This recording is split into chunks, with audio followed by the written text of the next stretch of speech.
Hello and welcome everyone to YouTube's hottest night. That's right, today we are celebrating the second annual CHAZZIE Awards right here on the EnteR ChatZmaN podcast.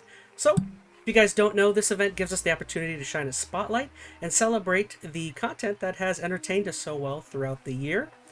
Finally, I would just like to say that we hope all of you have had an amazing 2023. And what do you say we get get things rolling here? If you guys don't know, I'm EnteR ChazmaN, and I'm beyond delighted to introduce my esteemed co-host here, MetalGamer and Phoenix. What's going on, guys? Yo. Not too much. Happy to be a part of the most prestigious game award / TV award show on the internet. Also excited that we don't have one ad or game trailer to slow us down. To be fair, we totally would chill out if we could. So if anyone wants to reach out to us and give us some money, we'll play your trailer. Don't care how bad the game is. So. More specifically, Doritos or Mountain Dew. Doritos or Mountain Dew. I have nothing else going on. You know where to I'll reach get your out. brand tattooed right here. Doritos. Specifically Cool Ranch. Cool Ranch. There's the Cool Ranch division of Doritos. Feel free to reach out to us. Subdivision of. All right. As we start, I just wanted to say that just to kind of explain how things operate, that this is our second time doing this. But as we start, we have categories, and each of us have made selections as to what are things we liked or things that we felt fit. I guess we'll give like personal anecdotes, each of us, for each of our selections that we make for categories. I feel like that's what we did. Yeah, sure. We can give a little bit of rationale for while the nominees were chosen by each of us, and then go on from there to the award winners. Yeah, and of course these have been voted on by you guys. And I guess, what do you say we go ahead and dive in? You guys all set to go? Yeah. Oh, actually, before we hop into it, you did say there were a few ties that we might good thing. encounter, I forgot correct? to add that. Yep, good. So for any categories where we have ties between the nominees, basically out of the three of us, whichever nominee was not selected, that person is going to be one who votes on the other category. So, for example, if we're talking about best TV show and ChazmaN's pick was not one of the tied solutions or options, then me and Metal will go ahead and do a really quick kind of rationale or vote off to try to do our plea to get ChazmaN to choose our nominee to break that tie. I think that's kind of how we decided to do it, right? We did that last year, I believe. But I think last year we had only maybe one or two. And I feel like this year we're, I don't know, kind of maybe have a surplus of ties. Oh, but we'll see. So to start things off, I figured you guys want to start off with maybe movies and TV shows, simply because that by far was, out of gaming, TV shows, and movies, that by far is the thing we barely consumed any of this year, which I guess we should make an effort to do better this year. Huh? I tell you, I think my issue was if there wasn't a show I really wanted to watch this year, I just didn't. I think in the past I put myself through a little more torture to kind of consume more of the hot topic TV shows and movies. This past year, I couldn't bring myself to do it, but yeah, maybe next year I'll go back to torturing myself a little bit for the sake of the channel. We'll see. I feel like kind of me, like towards the end of the year, this last month or two, I've been like squeezing in everything I missed throughout the year, and everything's kind of late for all these award shows and everything. So yeah, apologies. All good. Let's hop into things. Yeah. So, actually, let me bring. All right. So first off, we're gonna start off with our "It's Always Sunny" award, and just so you know, that means that for us is our personal, our best TV show or favorite TV show of the year. So, let's see. We have The Last of Us. We have Scott Pilgrim Takes Off and Loki Season 2. So, I chose The Last of Us. So, I guess, I think Phoenix chose Loki. Gamer chose Scott Pilgrim. I chose Last of Us. So, I guess, real quick, how The Last of Us. I mean, I don't really know what else is there to say. I felt like it did a pretty good job of sticking close to the source material. It kind of got the characters down pretty well. It was entertaining enough. Yeah, that's pretty much all I have to say, man. I mean, it stuck very close to the show, which for a fan, that's kind of the best thing you can do. So fair enough. What about you, Metal? Why'd you choose Scott Pilgrim? Well, with the after watching the movie at least like 5 or 6 times, and watching this gives it a little bit more meat and potatoes, a little bit something, a little extra.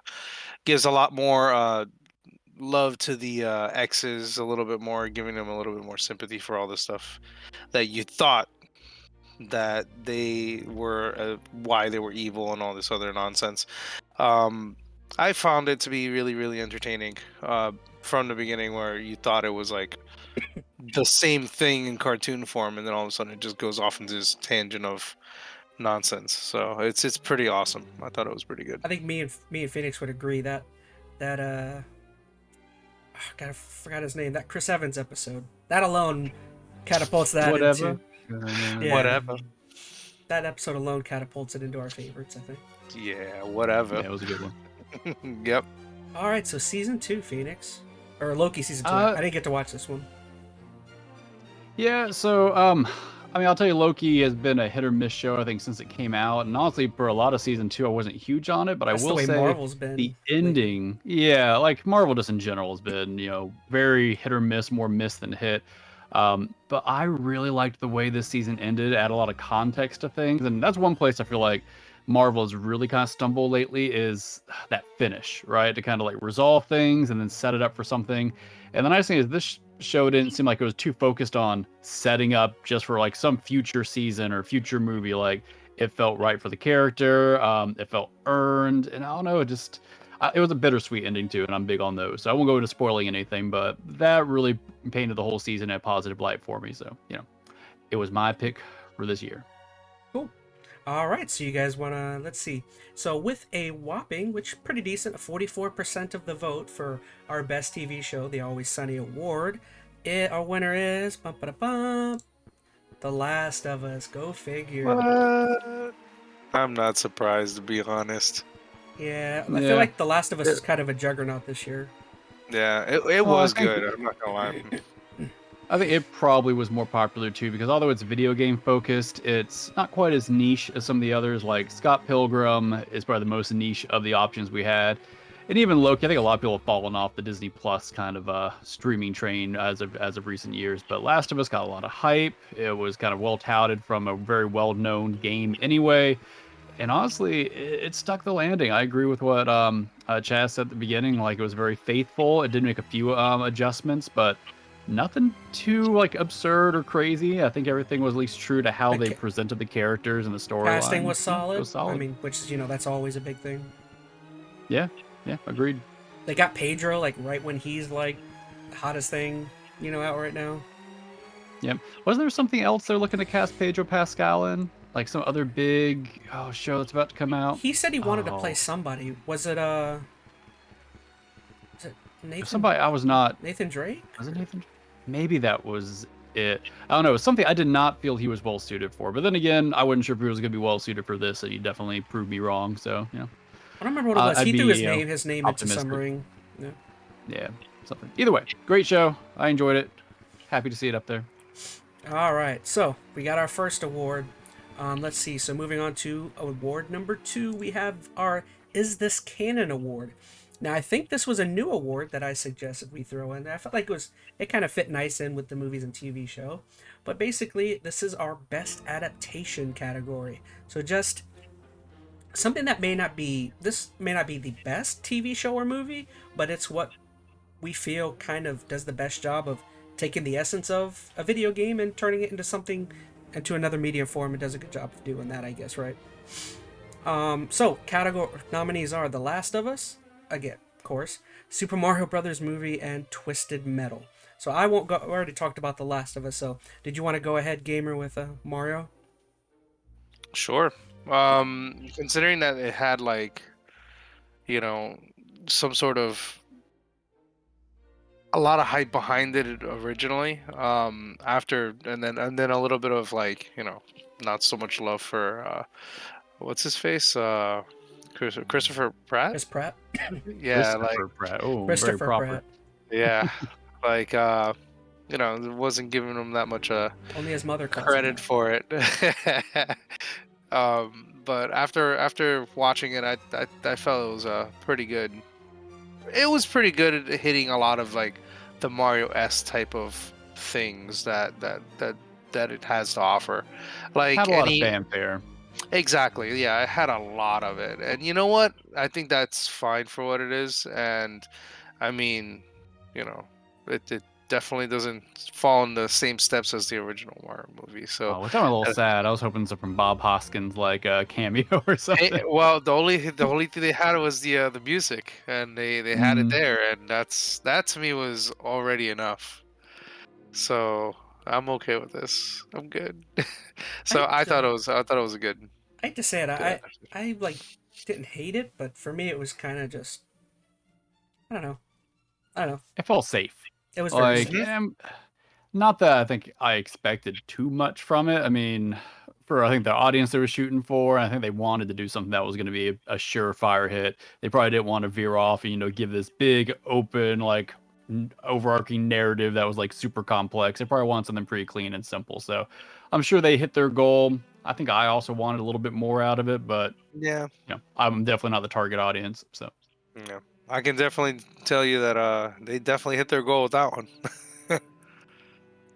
Now, Phoenix, Twisted Metal. Uh, so I'll be completely honest. I think I only kind of chose this because there weren't many other adaptations. Maybe we That's what probably I was missed gonna a say. few. Yeah. Yeah, this was just kind of the last one up there. So I got the short end of the stick as far as having to nominate this one. Um, don't have a lot to say about this, to be honest. To be fair, I mean, there's not a lot to adapt from. They had a pretty, Twisted Metal has a open palette or very clean basic. slate. Hmm? Twisted Metal has a very basic story. World's Yeah, I ended. mean, you Post-apocalypse. Yeah, I mean, I think it's interesting they went with kind of the dark comedy route, but either way. So it's up here. It is an adaptation. We'll very soon see if it was the best one, but I'm not holding my breath on it, Actually, being I completely think we kind of honest. threw it up here because I think our buddy Kyle mentioned it. He was like, "Twisted Metal, this is one of the best Yep. shows I've seen this year." It's a Yep. So he show gave it some glowing praise. It's a It's a Peacock show, show. I think, right? Peacock, Peacock, correct? yeah. Yeah. on Peacock? What? Oh Mhm. boy. Man, I'm under a rock on this one. You know what's funny is that I really enjoyed Twisted Metal when I was a kid, like as A fun Mhm. game just playing series, that game. It's a great game. like It's just I don't Arena. know. Yeah, it's just a destruction derby. That's all. It's just a destruction derby game. And if during PlayStation 1, they had Destruction Derby and a few others that were following along the same line. So I'm surprised they even made this. I'm gonna have to watch it. One thing that's kind of interesting. Honestly, Sony went real big on movie, TV show adaptations this year because they have the two that we see right here, Last of Us and Twisted Metal. One that we didn't, I know we discussed. They had that Gran Gran Turismo movie Turismo, which I that heard came was Oh, out this that's good. year too. right. It actually got good That's right. reviews.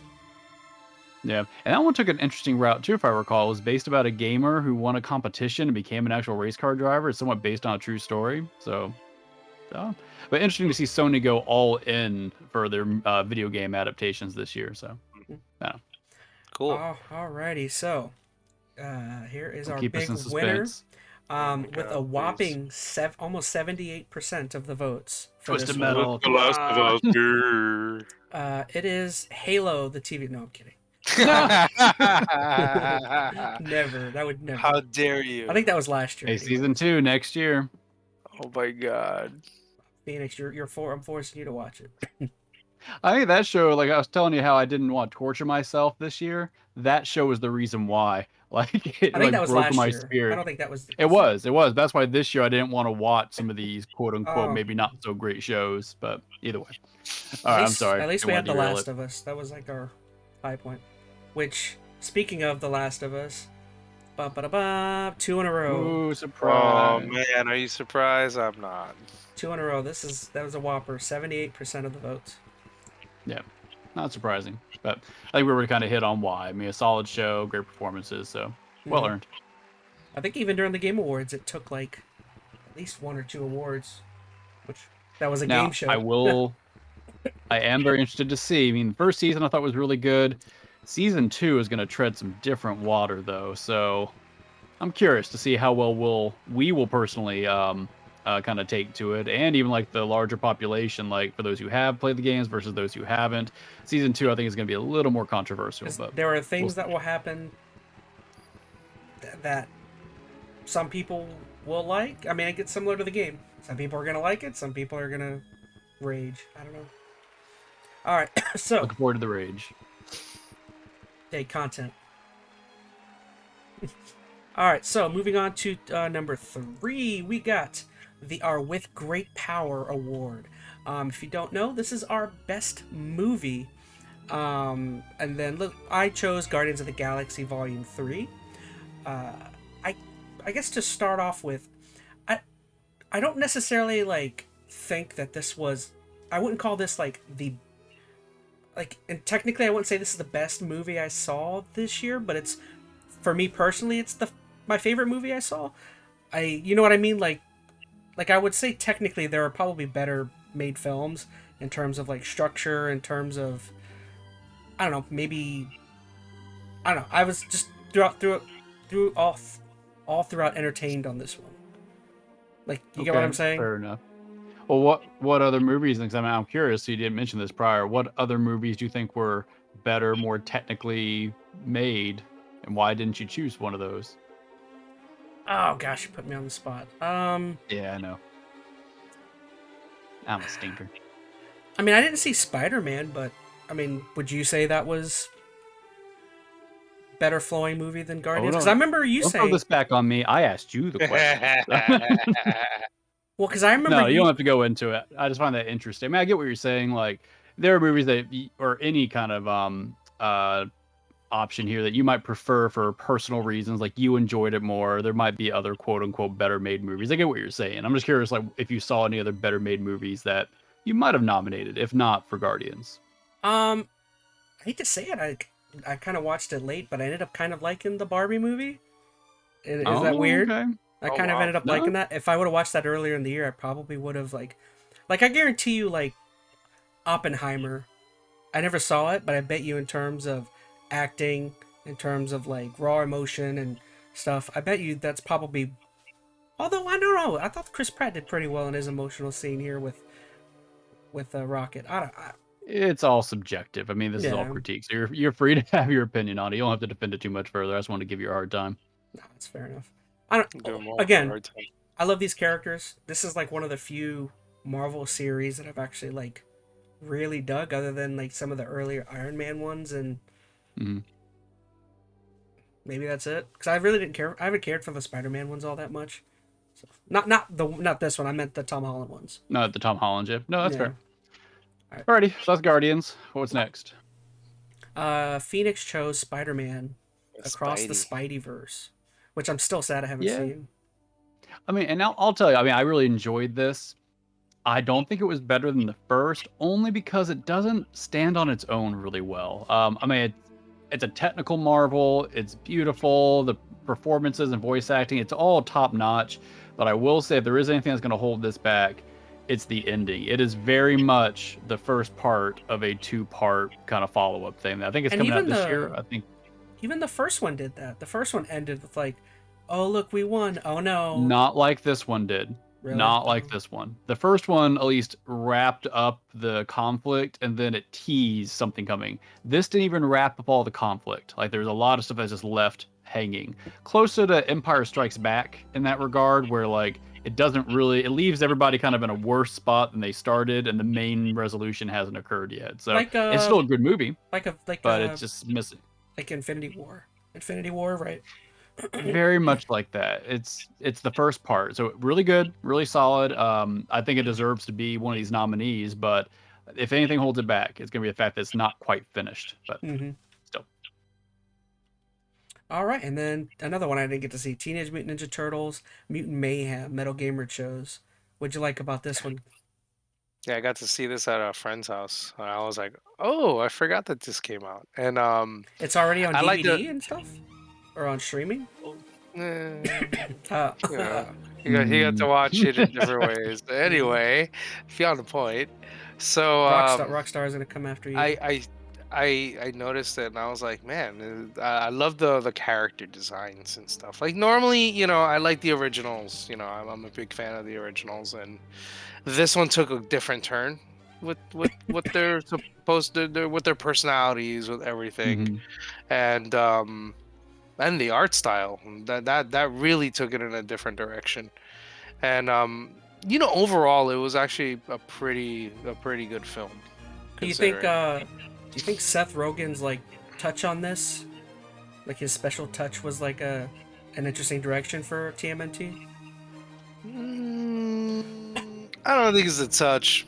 I'm not gonna say that. Okay. I don't think so. It wasn't as Seth Rogen-y as some of his prior works. It doesn't which feel I think like a is good stamp. thing. The stamp of Mhm. Seth Rogen, No, kind of. I think if it would have been, honestly, I probably would have detracted to a certain extent. Like, I don't know. I mean, I enjoyed it. It had a lot of heart to it. One thing that I think this kind of adaptation of the Turtles, which is kind of nice, that isn't the first time, but it's not done as often. They actually feel like teenagers. Like if you think Mhm. about the original 80s cartoon and you think about like even the early comics and the early movies, they don't come across as teenagers, right? They come across like adult turtles. Adults. I don't know. Yeah. I know it's a weird way to kind of characterize them, but Mhm. it took a while to actually make them feel young. And there were a few I know other Nickelodeon adaptations throughout the years, but this one I think really hits a sweet spot of making them feel Mhm. like teenagers and kind of just, I don't know, giving them a very unique type of characterization, which I Yeah. liked. They're a little bit more like, how you say, free flowing. A little bit more like open thinking. They're doing things because of feeling, not just because of anything But else. they act like kids.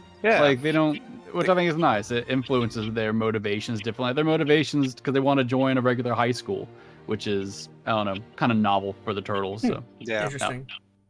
Mhm. Okay, so moving on to the winner, it looks like with 60% of the votes that we had for this one, our big winner is, congratulations, Phoenix, you win.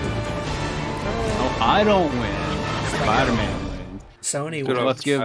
Let's give Sony more than 30 seconds to accept their Yay. award. Yay. And done. And Columbia. Yeah, go. Yeah, I think it's deserving, like from a technical perspective, like what they do in this, from art direction to the animation is incredible, and the performances are top notch. I do think it needs that ending though. Like long term, this will not be a movie I think I watch much standalone, but everything about it was done with a lot of heart, a lot of passion, a lot of quality. All the time. Okay. All right, everyone. So For years, once I've been again, we taking care of this apologize we little weren't boy. able to watch much this year.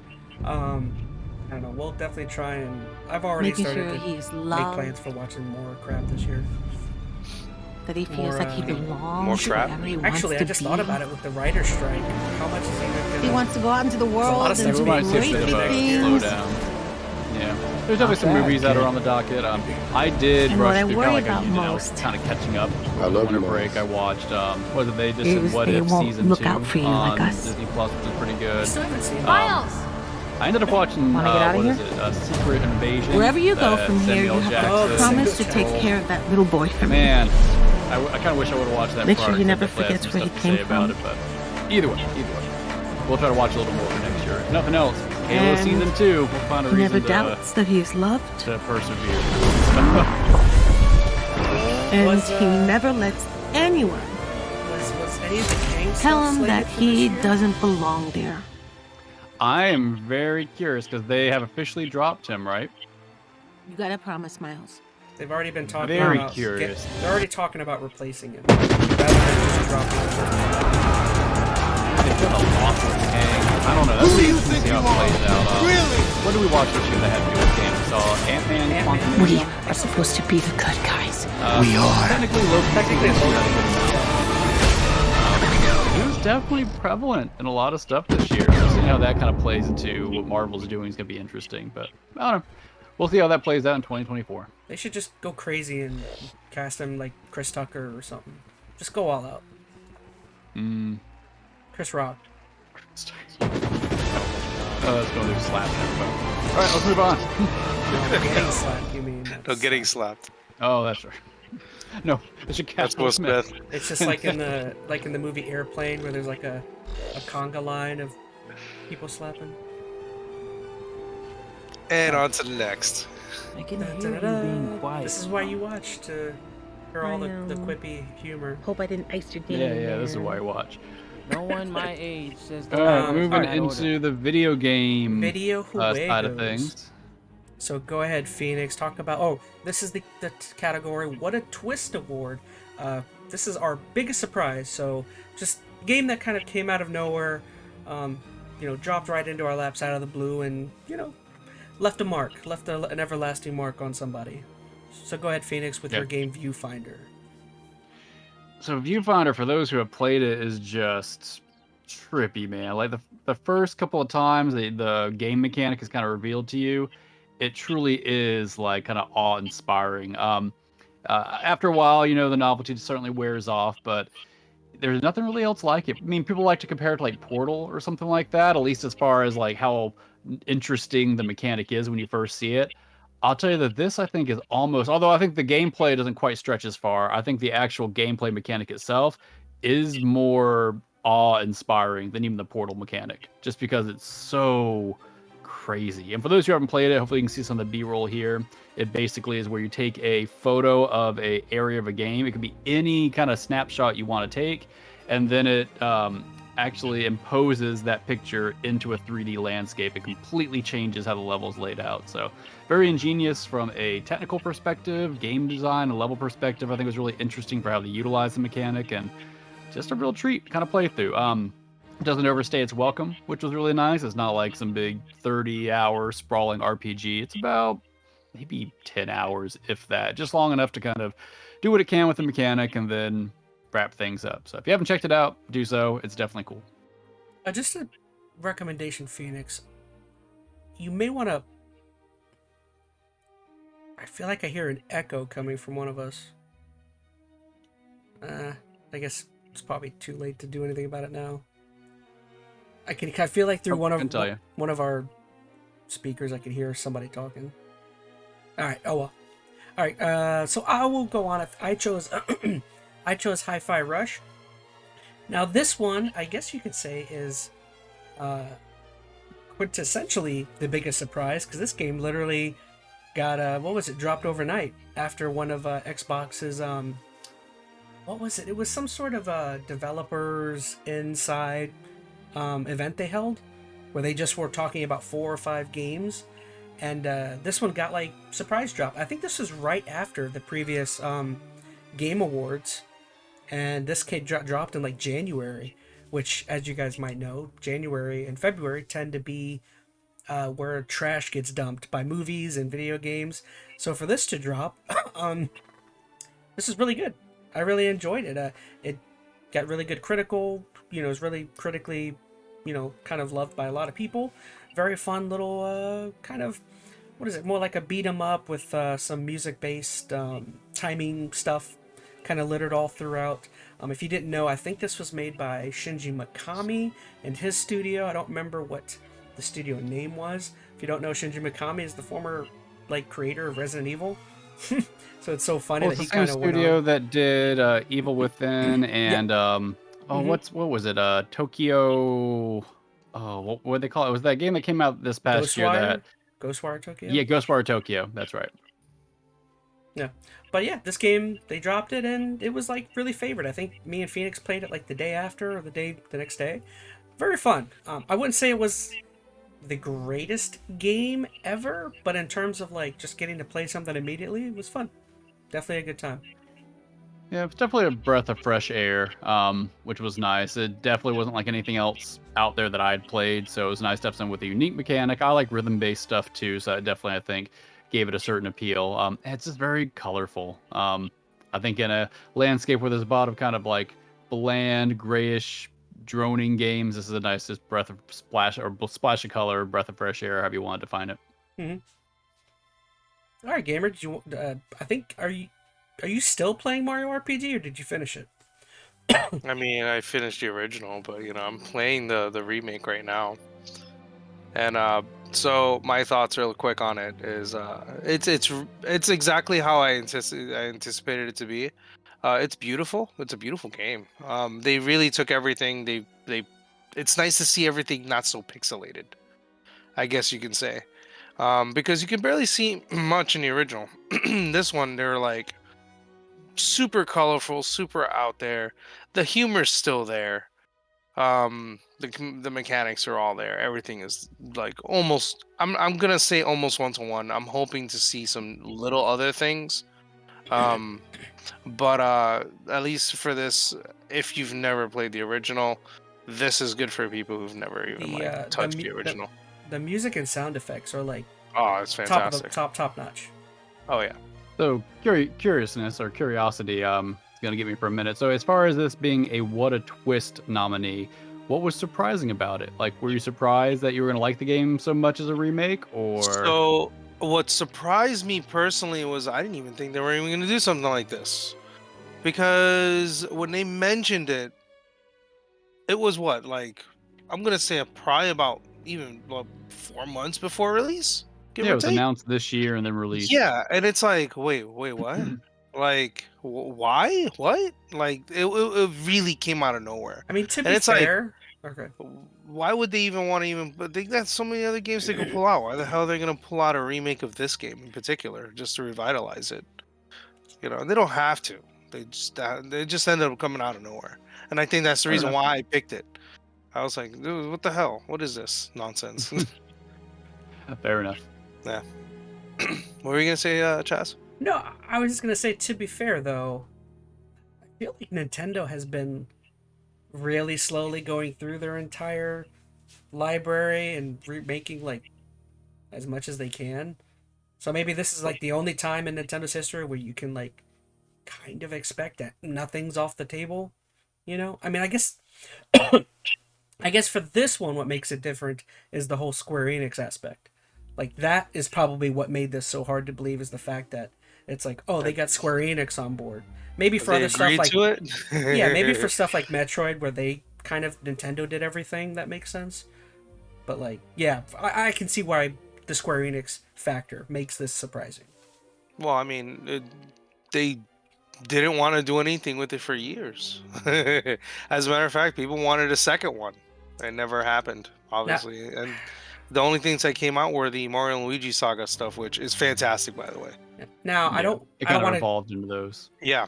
I don't want to drag things out, but I did also want to add, I never played the original, but my one problem with this game is, you guys can answer this, is this game almost like cheating on your homework? Do you guys get any sense of that when playing this, that this is copy paste, just shined up with some added graphical fidelity?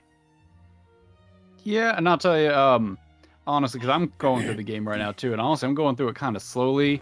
It hasn't, I don't know, hit me the same way. Just because, I mean, it's cool to see everything, you know, jazzed up, cleaned up, polished up, but from everything I can tell, this is very much a close to one-to-one One-for-one. remake, with a little bit of, you know, quality of life stuff in there. But, and not that there's anything wrong with that. There's plenty of games that I enjoy that for, but it's not hitting me for this game for whatever reason. Maybe it's because I got spoiled games like Final Fantasy VII, where they did the whole, like, it's not really a remake, but it is, and they twist everything on its end. Maybe I got spoiled with that, because I personally really liked that take on it, but not thinking every game should do that. I don't know. I just feel like I played this game a lot already, even though I haven't even finished it, if that makes sense. It just feels very familiar. So I guess I get what you're saying, the cheating on your homework aspect. But at the same token, there's a lot of people who have never played this game. All right, this game came out, what, 94, 95? I think. Mid-90s, right? So for many people, they weren't even alive. Was it 92? Was it that long ago? Geez. So, you know, giving a fresh coat of paint for those who have never played it is probably more than fine, more than serviceable. I think maybe for those who have played it, I think we are taking two very different sides of it. I know, Metal, you are really keen on just replaying the same game pretty much. It's probably very nostalgic for you. For me, it's just not quite hitting those same notes. I don't know. Sorry, I was zooming in on that audio again. Sure you weren't looking at news like last time? No. Your headphones, they don't have a mic on them, do they, Phoenix? No. I think it might be Metal's headset, but... You might be Metal? Okay. Because I can't tell, because there's just something... Haven't done anything different today. I mean, I'm just using the regular headset. That's fine. It's really not that bad. Okay, so this is our first actual tie that we have. So so we have both with 40%, near 40% of the votes. We have Viewfinder and Hi-Fi Rush. Ooh. Yes, so we're gonna have to do some arguments here. All right, so just once again, just kind of reiterate. So the way this is going to work, Viewfinder was my pick. Hi-Fi Rush was CHAZZIE's. So Metal, your choice, Mario RPG, did not get picked. So you are going to be the tiebreaker here. And me and Chaz have to go ahead and Now, basically plead our case. Can I just throw in, again, I think this should heavily be what is the definition of our category? Like, is it literally the fact that, like, my game was dropped out of nowhere day of? Like, does that give me any more of a lead? Or is it more that, we're surprised by how good Viewfinder was? You know what I mean? Yeah, I don't think you can go off just mine was dropped and was more surprising. I think it needs to be a surprising entry. You can take that into account, but I think about the way we've chosen these nominees, it's a little broad there. So, all right, well, I guess I'll go first. I'll try to do my plea. What do we say, like 30 seconds? 30 seconds is fine. All right, well, I'm going to get a timer so I can be ready to go. All right, 30 seconds starting now. I'm your best friend. Pick mine. No, I really think just from a gameplay like mechanic standpoint, I've never played anything like this. Even Portal, which I know is touted as this like crazy mind-bending gameplay mechanic, this in many ways is more unique. Like it is very much a twist that I don't think you're ever going to experience another game quite like it. So that's my plea. Okay. All right, real quick with mine, it's just this game was super fun. I mean, if you tend to like hack and slashes, I would say similar to like Devil May Cry or something of the sort. This is fun. It's got like music kind of spread all throughout. You kind of are moving to the rhythm of the beat kind of throughout the game, and it's fun. I enjoyed it. The combat's fun. I'm trying to remember. I don't remember much about this game, but I enjoyed it. Take good way to sell the game there, Chad. You're not doing so good. You're a musician. You like music. You would love this game. Your 30 seconds is over. Stop talking. All right, Metal. So my problem was that like there was a point in that game that was slowing down. Oh, you It played slowed down Hi-Fi? a lot. Well, I played like a little bit of it. Okay. So like I understand it a little bit.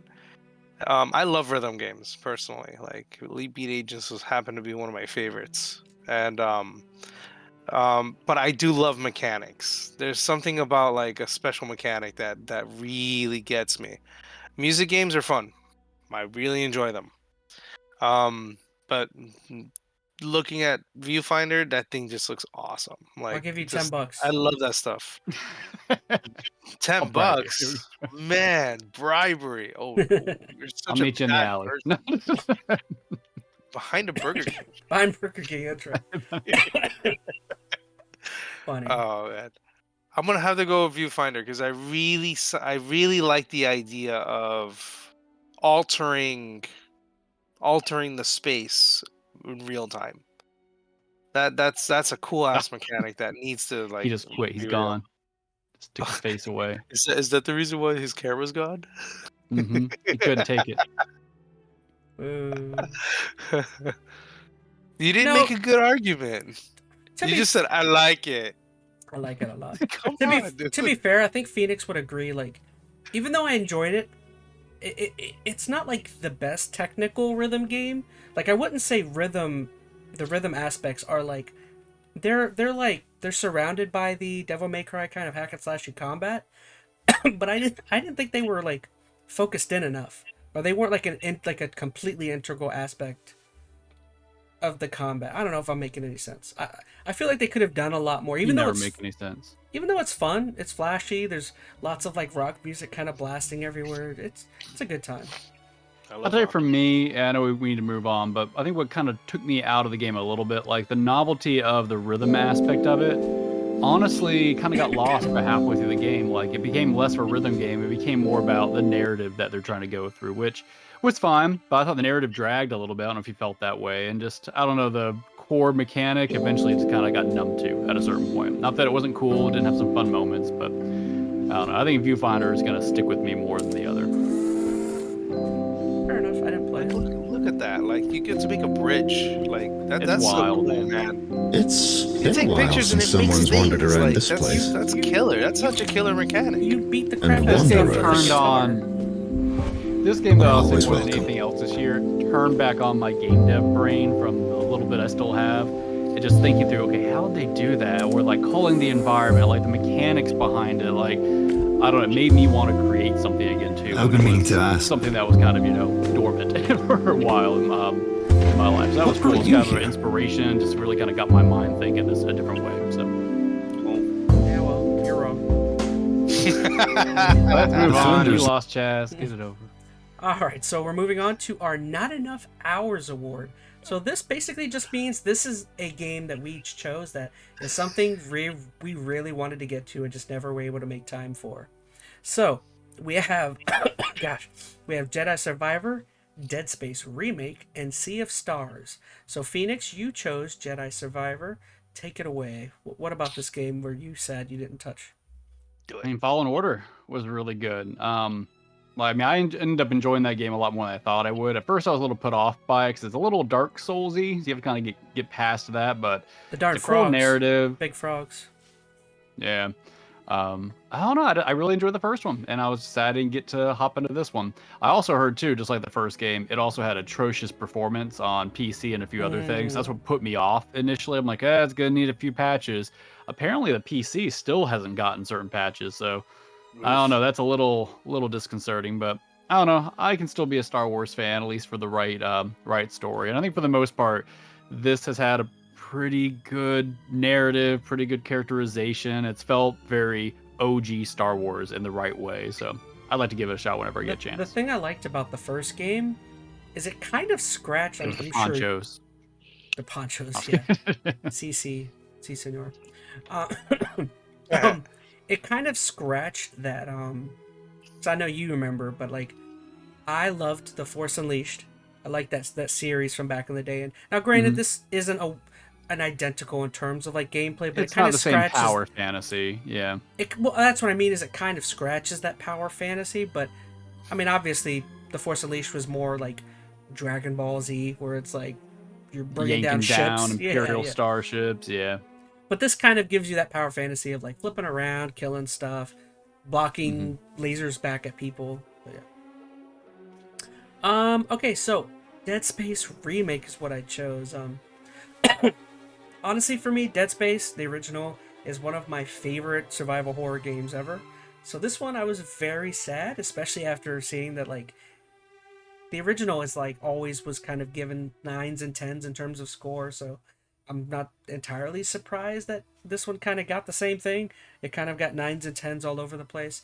I think what's more surprising about it is that I think a lot of people have joked but that like EA made something good because EA has not been on a hot. They have not been on a hot streak as of late. So they're like, I imagine everything on fire at EA, and they just have like an emergency switch in the background that just says Dead Space. They're like, break the glass, break the glass. I don't know. It was just it was interesting. It was an interesting time because this especially was like I think this was right before Callisto Protocol. I think it was after Was Callisto after? Protocol. I could be wrong. That feels right to me, which I think really set this game up even more. Just Just an because interesting Callisto time. Protocol was supposed to be, it was supposed to be kind of the, It was I don't one of know, the the second original coming of makers from games Dead like Space. this. Yeah. Mhm. Yeah, so for that to kind of fall so short, this game was just kind of placed on a pedestal ready to kind of, take it back over. So But yeah, like the best form of like curb stopping other than Gears of War and Dead Space. Something about the 360 days games with curb stopping. That was a meta. All right, so Sea of Stars, MetalGamer. I think this is a game that like all of us are sad we never got to play, but yeah.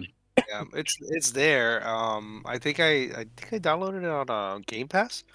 I Yeah, just it's on haven't had Game a Pass. chance to play it at all. Like I haven't sat down at all to play anything, unfortunately. This year's been sucky for games for me. no Anyway, life. so like Sea of Stars has like these Chrono Trigger mechanics that I really enjoy. I love Chrono Trigger. That's like my favorite RPG ever. So this kind of emulated a little bit of that stuff.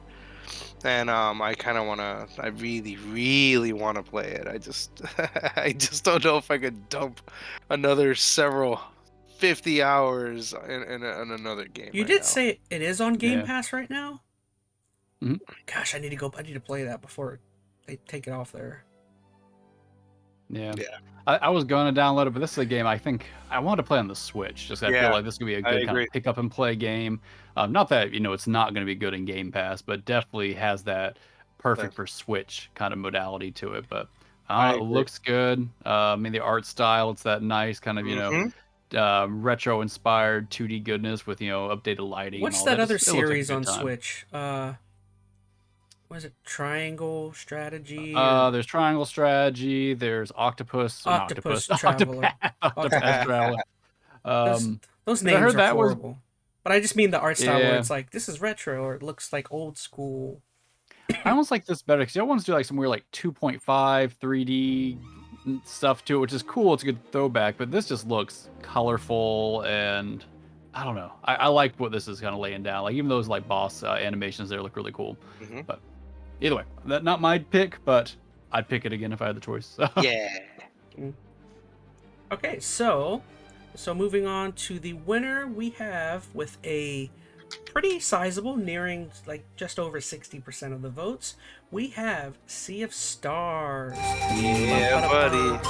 Yeah, That's well so deserved. winning it pretty That is what we're handily over the rest. In all honesty, I've actually been trying take it to away. avoid Sea of Stars. Look how look- When Yeah, it it comes to doesn't look RPGs good. pretty, on like, Nintendo it's Switch, awesome. my head is Everything constantly about it, being like, spun in circles to with me, all the it's great like- stuff that's either here Chain or Deckles on is the a pretty way good for game, too. I 2023. wanna play But so more of that far, as well. Sea of Stars But has this one- done this all one the just right takes the things to win me over. Like, I just- Gorgeous when they presentation, a first spot in the last put that Nintendo out, Direct, I was and like, yo, this even game is musical awesome. contributions I'm from sad I Yasunori haven't played it. Mitsuda, legendary composer who's worked on both the Chrono and Oh my Xeno God, series. his But music is contrary amazing. to what you might think, this Yes, modern 2D that was another pixel art reason why I wanted to RPG play it, 'cause is I wanted not to hear from the music. Square. This game was Instead, on a it's lot of developed and people's, published by I'm sad I Sabotage missed this game. Studios, the It was, like, team on those behind panels acclaimed and- action I actually platformer think The on, Messenger. In fact, Sea of Phoenix Stars knows, will King serve K, as I a think he had this in prequel his of top sorts 5. to The He had a Messenger, video and where he it's showed set his to top 20 release at the games, and end this was of in this his summer top in 5 played August this year. of 2023. I think it's hard. News There were of the a lot of Switch good exclusive RPGs demo this that year, dropped and that just a takes a few lot of weeks time. ago Like, was the straw I know a lot that of broke people the went into camel's Baldur's back, Gate instead causing of me to this, jump and that head just sucks first up, into Sea of most your life Stars for a long on period of time. Nintendo So finding time Switch. to also sink in, as you Right were saying, away, another we're thrust 50 into a hours or game more world into that's another beautiful RPG and is dynamic. a big ask, This but isn't just yeah. a flat maybe this tile year set. we'll be able to move a Instead, little we're bit of time and climbing knock it up and out. down But it ladders looks and awesome. ledges and freely I swimming think the in Switch any is gonna body be, of like, water. the There way are to go with chests this to game. find and Like, that- I mean, resources to obviously, I'm collect. playing a The Mario game RPG, I'm even getting allows the pieces changing in, between at least for day the bare and night minimum. at will, as the lighting But this adjusts one in would be real great. time. This feature Like, I think isn't I might just available in the purchase it on demo, Switch but the how to play menu hints toward you this don't have a Switch? capability. Or you In mean the game's purchase it on official Switch? website purchase it on demonstrates Switch. it quite elegantly with obviously this you can get it on Game interactive Pass, but, graphic. you know. Of the three party members about the available Switch, in the man. demo, Sometimes we get to choose it's good for between certain two of them, games, like, either you can Valir feel or it. Zale to be Giggity. the leader. The choice doesn't have an So, impact on any moving on to stats our or next story, topic. rather This is- it's just This who is will an lead. interesting one. We have our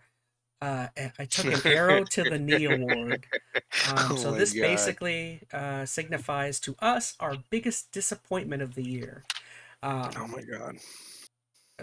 This is a very interesting group of games. Yeah, One of some them these I would feel like trigger people watching. one of them I personally feel like shouldn't be here, but I definitely think two of them deserve to be here. So let's see. We have Gamer has Diablo. I think Phoenix chose Zelda, and I chose. Oh no, I should probably double check to make sure we. Just to make sure. Can't remember which one. Gamer- I thought I chose Starfield, or if you chose I it, I chose don't remember. Starfield. You chose Tears. You did. So go ahead, Gamer. What about Diablo? So, Made you for mad? For the record, disappointment is not like I mean there's two games up here that I know that they're just I mean They're not Dumping- bad games. they're not bad games. Yeah. Just clear the air there. They're not bad. They're obviously we dumped at least 100 hours in Tears of the Phoenix Kingdom. made an argument that one of them was a Like, bad game. It's only one that was really bad. Oh, he if said anything. there are two up here Oh. that are not bad So- games. So the only reason why I chose Diablo 4 was because in the beginning, now I heard they patched things up and things are a little bit better. To give or take on the person who plays it, I gotta really sit down and play it. And I plan to, but in the beginning the game was just not as like it was so much hype behind it, and I'm the goofball who who purchased $100 one, and not just once but twice because my wife wants to play, and we were so hyped up about it, and we play it, and it wasn't to what we wanted, and it's again that whole hype train Yeah. kind of came and went so fast, and it's a beautiful game. It runs okay. It was fine. It's just, man, Remind me, it, what class uh, did you choose? God, I The chose the sorcerer? I think it's the sorcerer, and I heard the sorcerer was a terrible I class. chose the That was my necromancer. issue. Hmm. Necro was fun. I think that was Yeah. honestly, I hate that this is a thing about any game nowadays, but especially a game like this that has a lot of stuff that has to be balanced out. The sorcerer slash wizard slash whatever you want to call them at this point, like in most Diablo games, is usually my first go-to. It's usually Hmm. a fairly straightforward class, a lot of fun, a little OP, and I liked that. This game just really made the sorcerer not fun to play as. I couldn't Miniature. even yeah, it was very like I never felt powerful. I felt like I was struggling the whole time. I couldn't get a build off the ground that felt right. Um, and I fought my way through the game. I'm like, oh, I'll just get to the end. And then I was about to give up. I'm like, you know what? Let me try one other class. I put the Necro on. It felt like a completely different game. It was fun from the start. So part of this, and I think your takeaway is going to be how you approach the game and what class you start with. Hopefully, they're Yeah. all balanced better now, but that definitely tainted things a little bit for me going in with that poor class choice. It affected gameplay, my enjoyment throughout most of it.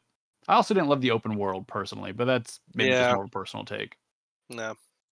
If you do start playing it again, let me know, gamer. I would be down to possibly Well, do a couple yeah. streams, getting back into it. Yeah, I was talking to my wife. I was gonna see if we can make a little time to play, at least maybe for a It is a couple little hours. burning to spend $60 on a game and then play it for like 8 hours. I mean, And yeah, I will test. It's a good game. Like when I played through the Necro, I went all the way through that season. I was like blasting through the in-game content, and it was a lot more fun. So there was a good game here, especially if you get some buddies in, do some stuff. Like there's a fun time to be had. So as Metal said, this category does not mean these are bad games necessarily.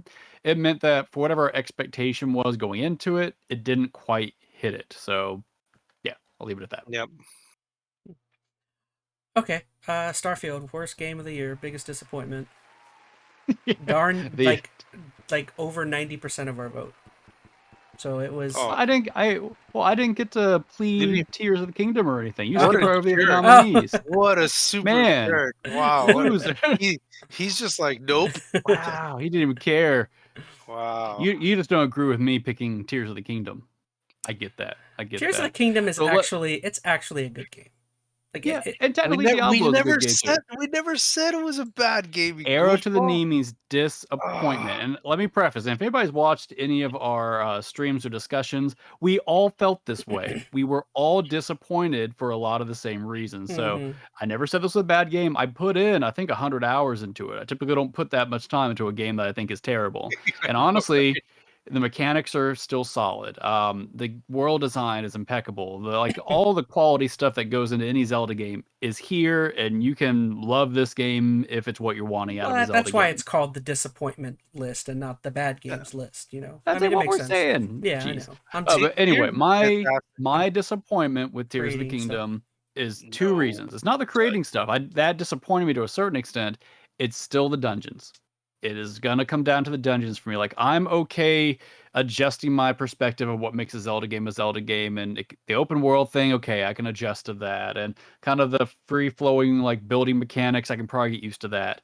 I need dungeons. I need real Zelda dungeons for it to feel like a Zelda game to me. And although this game tried to get closer, their dungeons were very surface level still. They looked like a dungeon, but they were cookie cutter. They all like repeated, do these 5 things, do these 5 things. And it was just the exact same objective, however many times over and over again. They painted it a little different each time, but these still were not true dungeons. Some of the boss battles were better, so that was closer, but the dungeons aren't quite there yet. So Tell you that's my where disappointment. Tell you where it really grinded my gears was when you get to one of the final sections where you have to get all of the pieces to this robot that are like Hmm. split up, and to get everyone you have to continue building stuff to get to each arm, leg. It's just like Why? I'm still doing this after 30, 40 hours, you know? And I could hit on the building mechanics and some of the specific gameplay that's in there, but honestly, at least for me at a surface level, it's the dungeons. That's my biggest thing. And this was honestly for me this year my most hyped game. Like I try not to get hyped about games in general, but I really was looking forward to Tears of the Kingdom, and I had high hopes that this was going to end up being that holy grail perfect Zelda game for me, right? Because I do like Breath of the Wild, but I wanted a little more Skyward Sword mixed in there, a little more direct narrative, which I got. And I wanted a little more curated dungeons. I didn't quite get that. So I don't know, just burned a little bit. I still really enjoyed my time with it, but it's still not that perfect Zelda game for me. No. I'm not gonna try. I mean, we've done what 3 different videos on Starfield. It was it. I don't even want to call it a fine game because even looking back, I feel like I'm viewing the game even more negatively than I was before. Mainly because I'm wondering where it was that I had fun with my playthrough of this, and I only played for like 12 to 14 hours, and it's like I didn't. I'm just looking on the screen here. Like I didn't necessarily think the space combat was all that engaging. The exploration on the planets was fairly boring.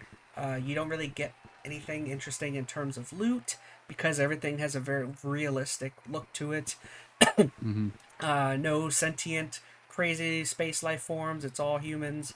Again, we did 3 videos, one of them almost an hour long, hating on Starfield. So I'm not going to say too much. It to me, this was pretty underwhelming. It wasn't my most anticipated game. That was Alan Wake, but this was definitely in my top 3. This is probably like my 3rd most anticipated game, and uh, this was definitely a bummer. I don't know. The Yeah. one saving grace, it was on Game Pass. If I'd have spent like 60, $70 on this, that would have been kicking the rear. Yeah, no, I agree. And this was not one I initially was hyping up too much this year. I think because I thought I knew what I was going to get into with it. I very much assumed this is just going to be Skyrim slash Fallout in space, and that would have been perfectly fine by me. So my expectations weren't up here. I just kind of like, I know what I'm going to get. I didn't even get that. Like, this is not Skyrim or Fallout in space. I think for like the one core aspect that you love about those games. Like, does it have, the crafting system? Does it have the, looting system? Yeah, the systems from those other games are here, but this misses the whole heart and soul of what makes Skyrim fun, what makes Fallout fun, which is that open world, go anywhere, do anything, exploration, and you pick a direction, you go that direction, and you find something cool. This game removes that completely. And I think what kind of tricked a lot of people about I this just thought game of is No, good. I'll say after. I thought of something. I was gonna say, and I think a lot of people are realizing this now, is like they start the game, they already hear, oh, it's gonna take a good 10, 20 hours to start getting good, so they put in the time. And I think there's this hope that it's going to get good. And you start to maybe see pieces like, oh, I can kind of see how this could be good. And then 60 hours in, you realize nothing ever clicks. Nothing ever truly gets good. It's all these separate systems that like set it up like, oh, this is gonna be great, and then it just fizzles away. So the more you play, I think the more disappointed you get. Like I beat this game. I even went and did the second run through, and it is lackluster to the end. Even when you think it's about to switch gears and get more interesting, you realize you're just back in the hamster wheel, and it's not going to get any better. So yeah, I'm disappointed more than I thought I would by this game. I would say one of the biggest nails in the coffin for this game, in my opinion, is I don't know if you saw, but like there's entire modding communities that are like renowned for what they've done in Skyrim in terms of adding content and creating worlds in Skyrim, and those entire like groups have just been like, we're not gonna do this for Starfield. The game's boring and we don't want to. That's crazy. That's crazy for modding communities in Bethesda to be like, nah. I'm not saying there isn't room for some modding community to give this game some new life, but that should never have to be the case, right? A game should come out and, at least at some level, be a good game. Like, people can argue Fallout 4 was not a great Fallout game, didn't like it for XYZ reason, that's fair, but Fallout 4 there was is a a core game of the year in there that was at contender least compared to this. it was at least enjoyable and had solid mechanics that were mostly cohesive. This game is just not that. So yes, I won't beat a very dead horse at this point. Go watch some of our long form rants. But yeah, this is a well-deserved error to the knee. So yeah, congratulations Bethesda, congratulations Starfield. You Good guys job, Todd. had an amazing year. We appreciate everything Most anticipated Starfield game of the related. year. Game of the year right there. In the background, instead of applause and fireworks, I should have nuclear bombs and like tomatoes. Just show a bunch of megatons. Megatons, yeah. Megatons to the knee. Oh, Megatons. this is a arrow to the knee category, Bethesda oriented. Bethesda won their own category. Very apropos. I see what you did there. Congratulations, Bethesda. So Okay, so, so we're moving on to our Heck of a Drug Award. boy. So I think this is a new one that I suggested, but this one we consider our most cathartic game played this year. So again, may not be like our favorite game, but what is a game that you guys played where you could easily zone out to, and like an hour will go by and you're just like, oh, I didn't check on my kid, and an hour, I forgot to do the laundry. It's that feeling you get. Oh, Like, yeah. honestly, it's partially why I like playing games. Just that moment where you're just like Gone. everything kind of Zen. floats away for a minute and you're just in the game. And I mean, all of these, honestly, I think are fairly good contenders. Mine was Katamari, if I recall correctly. And Yeah. if you've ever played a Katamari game, like that mechanic's just awesome. It's just fun. It's ridiculous. I mean, there's good Japanese nonsense going on in this game. So, and this game's no different. I mean, this is basically just a remake of a PS2 era game, if I recall correctly. So I don't need to hit on too much, but played Katamari, you know what I'm talking about. Great way to waste a few hours. For me, finding the name of this game was ridiculous. There's like several different names of this title. It's like Katamari Royal Reverie, Katamari something something Royal Reverie, Katamari. I just called it Royal Reverie. I'm assuming that's the right one. It's close enough. Yeah. So yeah, let's see. Metal Gamer chose Zelda Tears of the Kingdom. So what about Zelda made you Zen mode? You can go walking around anywhere, listen to the stupid music, and just go on your merry way and do whatever you want. That's the problem I have with this game. I can we've like again, Phoenix mentioned it. We've burned a lot of time in that game, and I would do absolutely nothing for 2-3 hours. I would sit on my bed with the Switch in my hand, just playing this game until 2 in the morning. And it really is. It does have something to make you continue playing. Once you beat the This was game, though, this was the same thing that happened to you with Breath of the Wild too, right? That's why you didn't beat it for like 5 forever. years. Yeah, I didn't want it to end. That was my problem. Um, And then guess what? When it ended, that was it. this Then this this game did the same. this game's open world vibes delivered to me what the kind of stuff I wanted to get out of Starfield, where like you choose a direction, you go in there whether by water or by air, however you want, and there's almost always something you're wanting or you're wanting to get to, and there's almost always something rewarding inside of whatever it is you're wanting to get to. It's like And that. it's easy to get lost. Yes, yeah.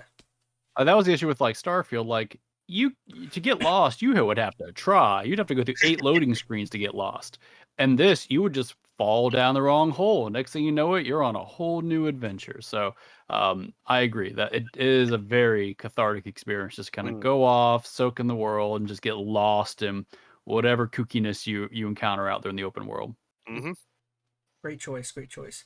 I chose, Big Gamer can attest to this, but I think we can say almost every Final Fantasy game tends to be pretty cathartic to an extent. The music is just amazing, no matter what Final Fantasy game it is.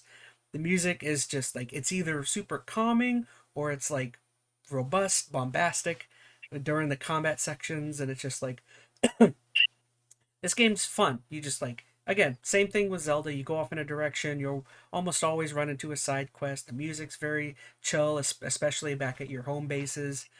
That's about it. It's fun. Like the game's beautiful. The textures on like everywhere you go. Like this is a great looking game. I think the music, in my opinion, may be one of the largest factors in terms of something that's cathartic. Because although I guess you could say Zelda has some moments of like quiet what's it, catharsism? Is that a word? It's very light though. You hear like little piano sounds. Yeah, it's like ding, It's like, ding, what the hell are ding, you ding. doing? Stupid music. Yeah, Final Fantasy is like you'll just be running around looking at giant monsters walking by, and you just hear like a violin in the background. Yeah. So to piggyback what you're saying, so I'm continuing to play this game, and then the more I play it, I like I can sit there for an hour and I feel like I've done something. Mm-hmm. That's a good thing about this game. And then like I did one of the bridge scenes, and I was like, I need to at least push forward a little bit.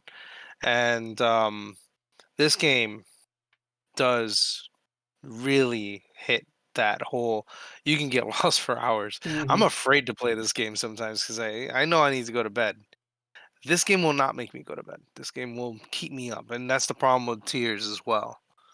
So yeah, this is a good choice on your end. Not to keep going on Final Fantasy, but I wasn't kidding when I kept telling. Remember when I was the only one playing it? I remember telling you guys this is my game of the year for like the longest time, and it's like the game has big flaws, but the stuff that it does hit on is super entertaining.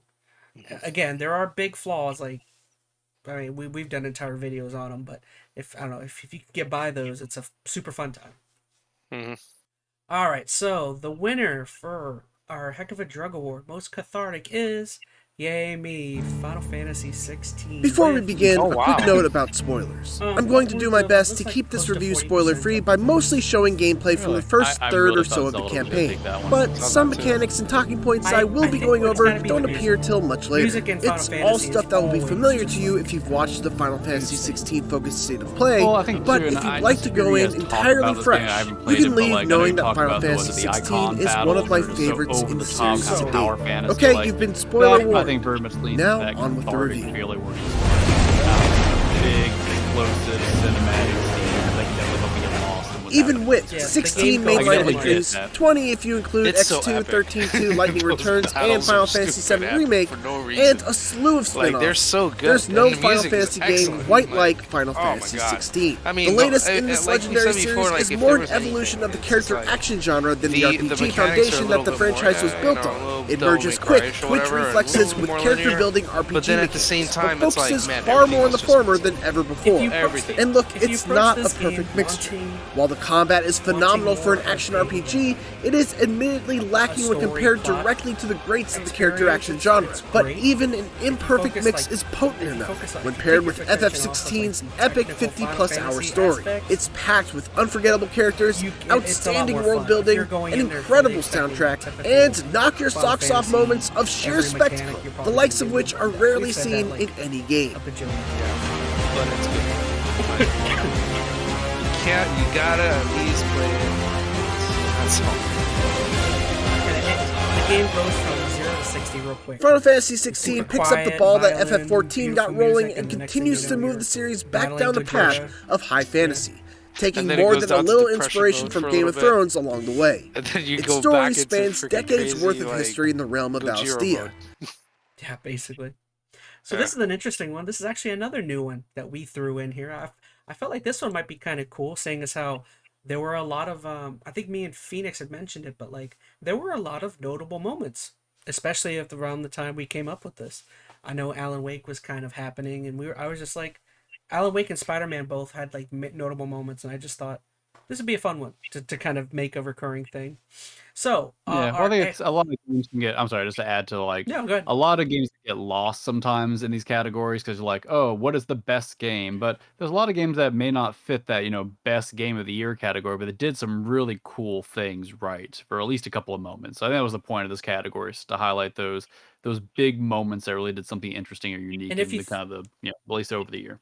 If you look at it from the viewpoint of these games, these moments are probably what people are going to remember most about those titles anyway. So it's like, you're pointing out that, like, again, this is what I'm like, some of these parts are what I'm going to remember most. So. Yeah. So our Exiting the Vault Award, our biggest moment in a game from this year. So we have We Are Venom section from Spider-Man 2. We have We Sing from Alan Wake 2. And we also have Ifrit versus Phoenix in Final Fantasy 16. So, oh gosh, I forgot who chose what. Okay, I chose the Venom section in Spider-Man. So, I chose Venom, Phoenix chose Alan Wake, Metal chose Ifrit. So, um, I, I don't know, it's hard not to like Venom. I think me and Phoenix can agree he's always gonna be He's a cool top of the character. list. He's always like a cooler character in Spider-Man. I might be wrong, Phoenix. Isn't one of your games, what is it, Ultimate Spider-Man?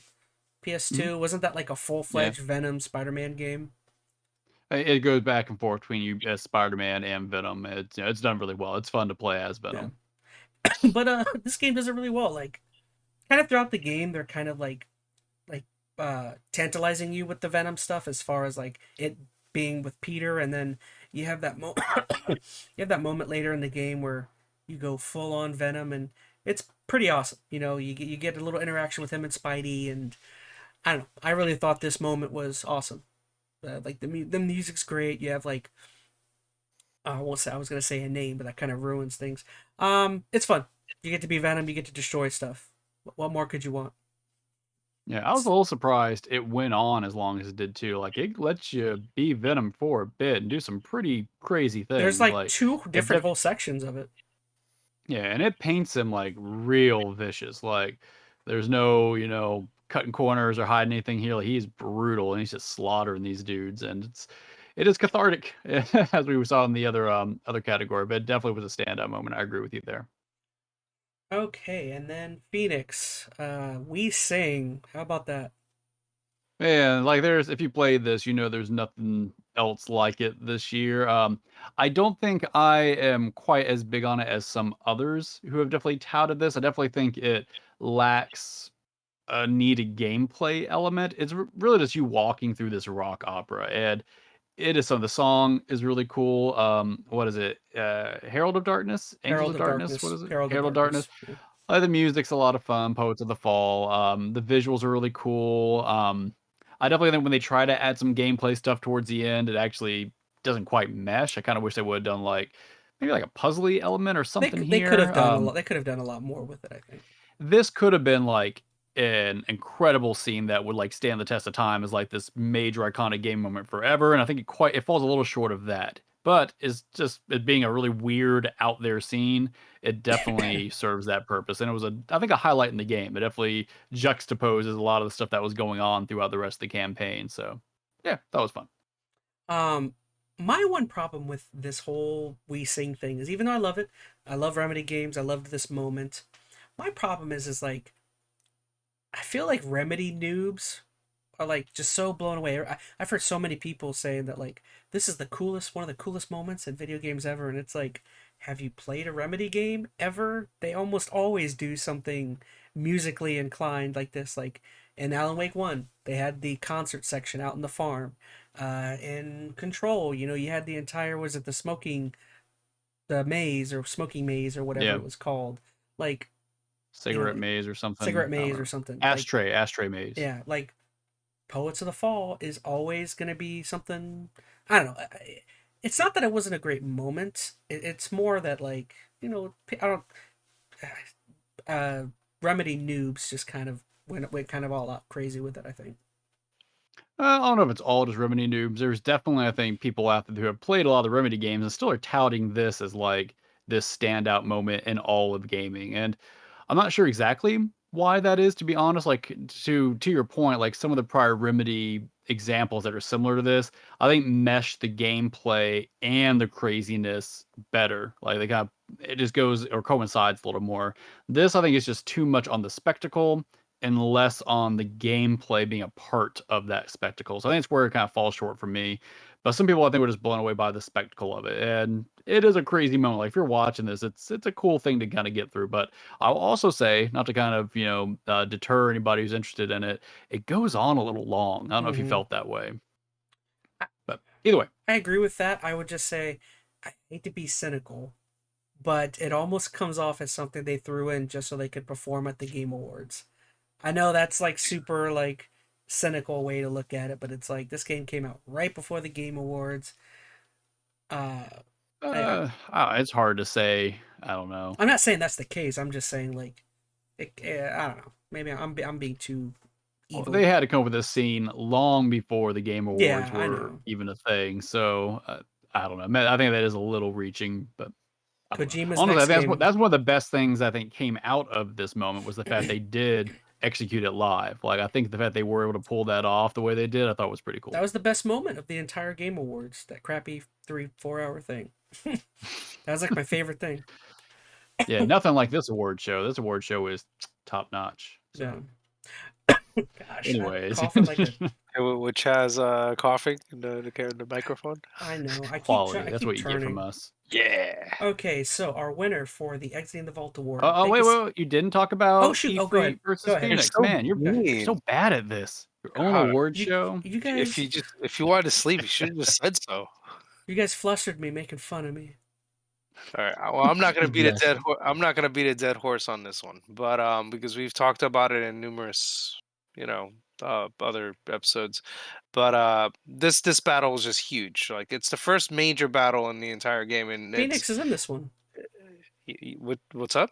Said Phoenix is in this one. Yeah, he is. And yeah, you get to play as both of them, which I think is really no. You only get to play as Phoenix. For You only this get to one, play right? as I In think you this play one? as Phoenix. Yeah, actually. Yeah, you play as I don't remember. Phoenix, and it's just super fun. Like it's a huge turning point in the story, and it's the first time you get to actually play as like an Akon, and it's just intense. It's definitely not the biggest battle or craziest battle in the game. But it's but just the first one. But the fact that it's the first one is just like you're like, it gets you. It kind of warms your palate up for Yeah, the for rest of the others that are coming. Like Mhm. you get to fight some other ones that are just absolutely ridiculous. So I felt personally like when I was playing, I was like, this is awesome. Like I think I was texting you guys when I said that. I was like, this is fantastic.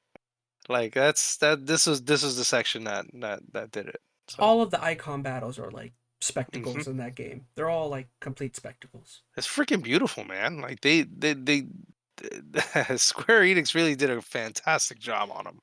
It really did. Mhm. Now, it's not no like, Shadow of the Colossus, but it's freaking amazing considering.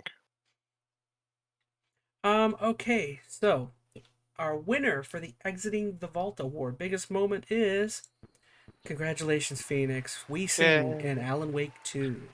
No, congratulations. It Red. narrowly pulled it out between the two other ones. Yeah, I mean it's a unique moment. I'll give it that. Man, I don't think I praise it quite as much as some others out there, but it was a cool moment in the game. No. I don't think there's much more we need to say. Okay, moving on to number 6, we have our Hey Listen award. Basically our most annoying game mechanic. This one's kind of interesting because this is one we had last year, actually, I think. So what do we have? We have the skill tree from Diablo 4. We have Saga's Evidence Mind Palace in Alan Wake 2, and the building mechanics overall in Zelda Tears of the Kingdom. I said Breath of the Wild. Gamer. So what about the skill tree in Diablo 4 bothered you? Everything. I didn't like the build, and I think, I didn't like the building, like building the tree in general. It's just I felt that, not for nothing, but in Diablo 3, I did not have to respec as much. Maybe later on you would respec a little bit more because you wanted to try new things, whatever. This one I had to respec things just because. Oh man, I have to like pass this area, and I need this specific skill. Oh man, I gotta freaking redo my whole entire thing. Because of whatever stupid reason that I needed to. There were things about it that just drove me nuts. Kept going back. I mean, I don't spend that much money, but eventually you're gonna be spending a lot of money. And I think, like Phoenix said, I think it had a lot to do with the class that you're in. Yeah. Like whatever class you're playing, if it's not very good because they didn't make it good, you're gonna suffer. And Yeah, I feel like all unfortunately, your choices are kind of wasted. yeah, I Okay. I wasted I didn't waste a lot of money, but man, I kept going back. It was Yeah. just absolute nonsense. I Diablo just 3 kind of spoiled you too. Like, oh, I know Yeah. they started out more curated or a little more like restrictive on how they do the tree, but by the end of Diablo 3, it was just Oh, wide open. It's just like you could check a little option in the settings, being like, do you want to have the open skill tree basically? And you could just build your character however you want, change it at a drop of a hat, didn't cost you nothing, which I think maybe was a little too open ended. But then you got to Diablo 4 where it really mattered what you chose. And as you said, if like you were under a bad class that wasn't performing well, and oh, that point that you just spent that took a while to get didn't give an impact, it burned a little bit. So I agree with that. no. I was just gonna say, like, I mean, you kind of mentioned it, but just the fact that to me, I didn't feel like the skill tree selections I ever made much of a difference on my character. Maybe it's because I wasn't going in the right direction or combining the right Yeah. skills, and I don't know. I didn't feel like I was doing I'm much. like a lot of like all the stuff that you do is just doesn't seem impactful. Like Mm-mm. even the skills themselves don't even seem that great. They kind of suck in a way. Like it's like the other one that like in 3 they kind of each power was kind of fun. It's a little over exaggerated They and then a little bit more bloom. This is just giving you nothing. they feel It was about almost. building a lot of passive percentages up on Hmm. stuff. So like Yeah, it all was hard to numbers. like get like a lot of like like instant gratification out of doing something. It was like, oh, I'm gonna get an extra 10% doom or whatever it was called on the enemy. So he dies a Right. couple of seconds quicker. It was more Yeah. balanced, I suppose, but definitely wasn't as fun to mix and match some of the skill sets. They they almost to an extent, in my opinion, feel almost more cosmetic, more than actual like adding anything technically. Like the one I had, there was one that like made you like use blood as like a wave or something, and it's like okay, I don't know. Yeah, didn't pack a punch. I agree with that. No. No. Okay, so my selection, I chose Saga's Evidence Mind Palace and Alan Wake 2. Again, we did an entire episode, me and Phoenix, of just talking about this. It just didn't. I don't know. I felt like it kind of slowed the game down, like you were saying, because you have to constantly go back and kind of you're just kind of doing stuff that feels like it should be automated for you rather than you have to kind of go in there and do busy work and select these things that you've already like done. I don't know.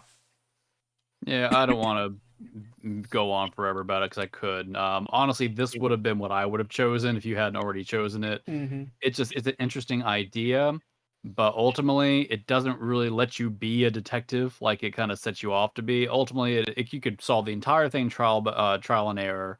It more is you going through the motions at a certain point. It kills the pacing at certain areas and just is God, I don't know. It just didn't click for me. It was a cool idea. I wish it meshed just a little bit better, but unfortunately, it felt more like padding and more of a chore whenever I had to go back and actually do something. There were a couple of times too, it prevented progression. I didn't even realize it. I had to go back and put the right picture in the right spot for the game to Mm-hmm. even progress the way it was supposed to, which that was annoying because I already knew the answer. I already knew the puzzle. I had to actively go in though and put the picture to show that I knew the puzzle. It was nah, Mm. didn't love it. I agree. That's why I chose it. Good job. No. So I'm gonna get more hate for choosing Zelda again. And once again, it's not that Zelda Oh, is a bad game, and it's not that this mechanic is bad. Like a lot of people love it because it's gonna bring a lot of life to this game, like longevity. People can build stuff, make crazy contraptions forever. And that's awesome. I think what I didn't like about it is really kind of my general issue with this game is it's losing a little bit of that Mm-hmm. curated touch. Like everything can be solved using your building mechanics, and that's great. In some ways, you have options. I mean, that's cool. Sometimes the options break the game a little bit, though. Like you feel like you're cheating a little bit, which I know. I think Ayanuma said that's kind of what he wanted you to feel like you're breaking the game. That's cool. And that's fun to a certain extent. But then I don't feel like I have really beaten the game. Like I like it in a Zelda game or any game that's like puzzle oriented, where I use the mechanics they give me in a very puzzly way to figure out their solution that was supposed to be intended, and then solve that puzzle. Like I get more gratification out of that. If I could just make a flying machine to get me through every puzzle and I just keep using it over and over and over again, I feel like I'm not getting anything out of the puzzle mechanic anymore. But once again, it all depends on what you want out of a Zelda game. it was a little too open-ended for me. So it's not the mechanic itself is bad, but the way it interacts with some of the game design and the puzzle elements, I feel like it kind of undermined it a little bit. Fair enough. All right, so our winner is two-way tie. Oh, really? boy. So between Alan Wake and Zelda. Oh boy, here I go again. Yeah. Oh man. All right, Chaz, well, you get to do your pitch first. So 30 seconds on the clock, starting Oh, now. gosh. I I didn't like it very much. gotta make an argument for something. Goodness. Go watch our Wasting time. Go watch our 3 videos where we talk about hating on this the entire time. I don't know. It's just gonna circle the wagons on this again. It slows down the gameplay. It makes you have to go out of your way to do things that, again, should be automated. It should do these things for you. And when you do have to go into your mind palace and solve the things that you kind of already know about, I don't know. They does it kind of in a boring and uninteresting way. I will hold to that. Time's up. They should have done more with the detective aspect. It's very plain, in my opinion. Okay. All right. I won't even need 30 seconds. Pick Chaz's. That mechanic's worse. I was thinking about that. Yeah, As much the as- Zelda as much one as- is not a bad mechanic. Like the mechanic itself, honestly, just from a gameplay perspective, is fine. It's how it interacts with the game design that I have an issue Yeah. with. But if we're talking to straight up mechanics, pick That- the Saga Mine place. I'm gonna take your word for it. Because yeah. Did I win? Oh, I didn't add the boost to that one. I win. Yay, good job, Chaz. I could just get rid Yay. of these. Yay, ultimate go. Oh my winner. god, that is so horrible. Shut up. Which one is it? Is it this one? Yeah. I win everything. Yeah, just move on. On to All the right. next. So, an interesting one, also a new one that we added, was our Kick Punch Award. Kick Punch. It's all in the It's all mind. mind. So this is our best soundtrack. Just the best music that we kind of took away from a game this year. Our selections are Final Fantasy 16, Hi-Fi Rush, and Zelda: Tears of the Kingdom. Those 3 games seem to be on a lot of our categories. So who chose who? It looks like Metal is Final Fantasy. Metal, then me, then Phoenix. So take it away, Metal. Oh man, what is there to say? It's Final Fantasy, man. Like It literally is a lot of the hands same down, music, like redone. it's so good. And like anything, like any other Final Fantasy related game, even the same stuff that you hear all the time, you know, like the fanfares or whatever, it just sounds so damn good. That's it. Like they refresh it obviously, like they do in every game, and it just sounds good. It's very engaging for every battle that you play that you get into. There's always an interesting soundtrack that goes with it. It's really just about that. Like 100% of it is all music. Like it's that good. It's hard to like for every ACOM battle there's a different one, and Everyone has a theme song. Yeah, everyone has their own theme song. So they really put forth that stuff for this game. So they really put a lot of effort into it. That's what I So, okay. So Hi-Fi Rush, bro, just getting right to it.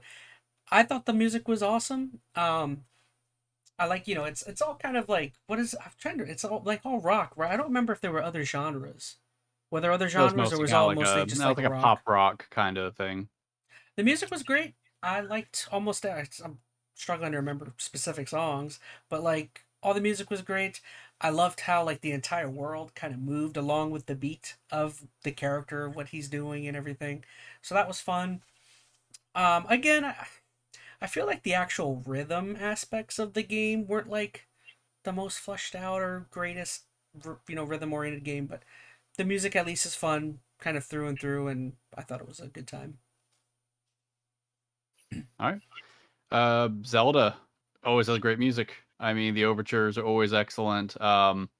I think what I always like about the one thing I do always like about Breath of the Wild, Tears of the Kingdom is the silent aspect of their soundtrack, or the quiet moments. Like it's not all grandiose. There's just like those nice subtle moments when you're walking through the fields, and it's just got a little bit of like little piano keys out there, or like a really subdued kind of overture kind of go in the background, and I like that. It helps you kind of get sucked into the environment and get a little more just engrossed in what's going on. So the music definitely, I think, aids to your investment into the gameplay, which I like.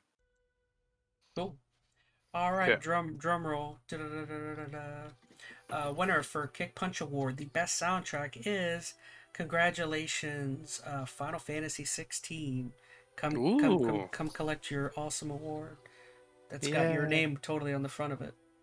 Yeah, go Square. Woo. Go Square No Enix. Uematsu. No I Uematsu don't even know what else to It's say. hard. It's got like It's hard to amazing. beat a Final Fantasy soundtrack. I mean, that's always gonna be the case. So Mm-hmm. Yeah. I was gonna say like Fair. that was the one cool thing I guess about my one selection versus you guys is you guys have like these legacy titles that have like huge breadth of library in terms of like a history of like known music, whereas like at least with Hi-Fi Rush it was kind of interesting because it was like a new title, new IP. They had to come up with all of their own stuff.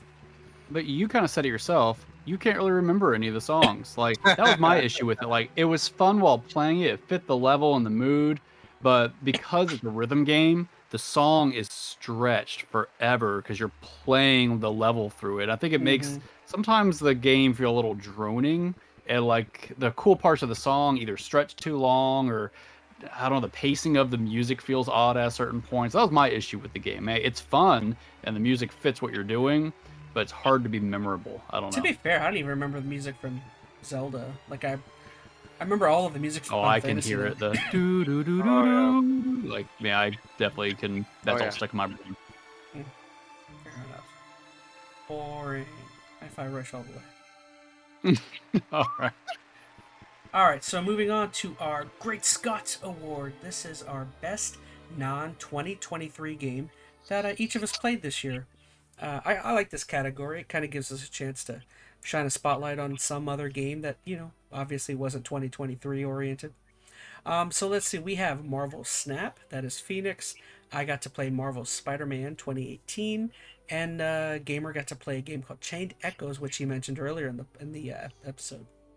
So, we're gonna take it away, Phoenix. Go all out. Sure.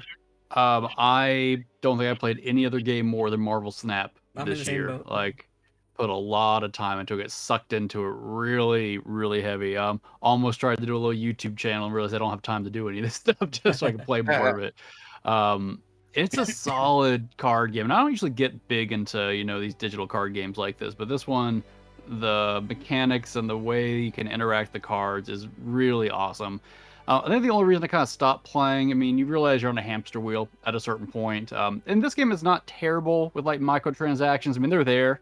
A lot of them are more cosmetic oriented. I don't want to say it's like pay to win or anything. You can enjoy this game and not spend much money. But I just was tired of being on the wheel, and I eventually kind of made myself stop playing. So I I have did not the played same. this game I in several months. forcefully installed it. I'm like, I gotta stop. Yeah. And part of it was they did some updates I didn't love. And then, you go in and out or back and forth to games like that. But overall, this at its core is a solid game. If you've never tried it, I would still recommend it as long as you're not worried you'll get sucked into it and lose your life to it. But I it's a appreciate. good card game. I appreciate that game is like a. It's one of those titles that like me or you could look back on and say that was like a specific era for us, like how Destiny Mhm. was, where it's like, I remember this time frame. That was my Destiny era. Or I remember that was my Gears of War 1 era. You know what I mean? Like you can Yep. dedicate like a whole memory to. Agreed. Good time. So I chose a pretty acclaimed game. I got to finally got a PS5. I got to play through all of the Spider-Man games. And I got to play Marvel Spider-Man 2018, and not really much to say. It was like one of the best games I played this year in general, even if it wasn't 2018. I enjoyed it through and through. I would say this is like, in my opinion, like the iconic Spider-Man game. Maybe in terms of quality, in my opinion, it's not maybe not the best, but like you've said Spider-Man 2 on PS2 was like an all-time great.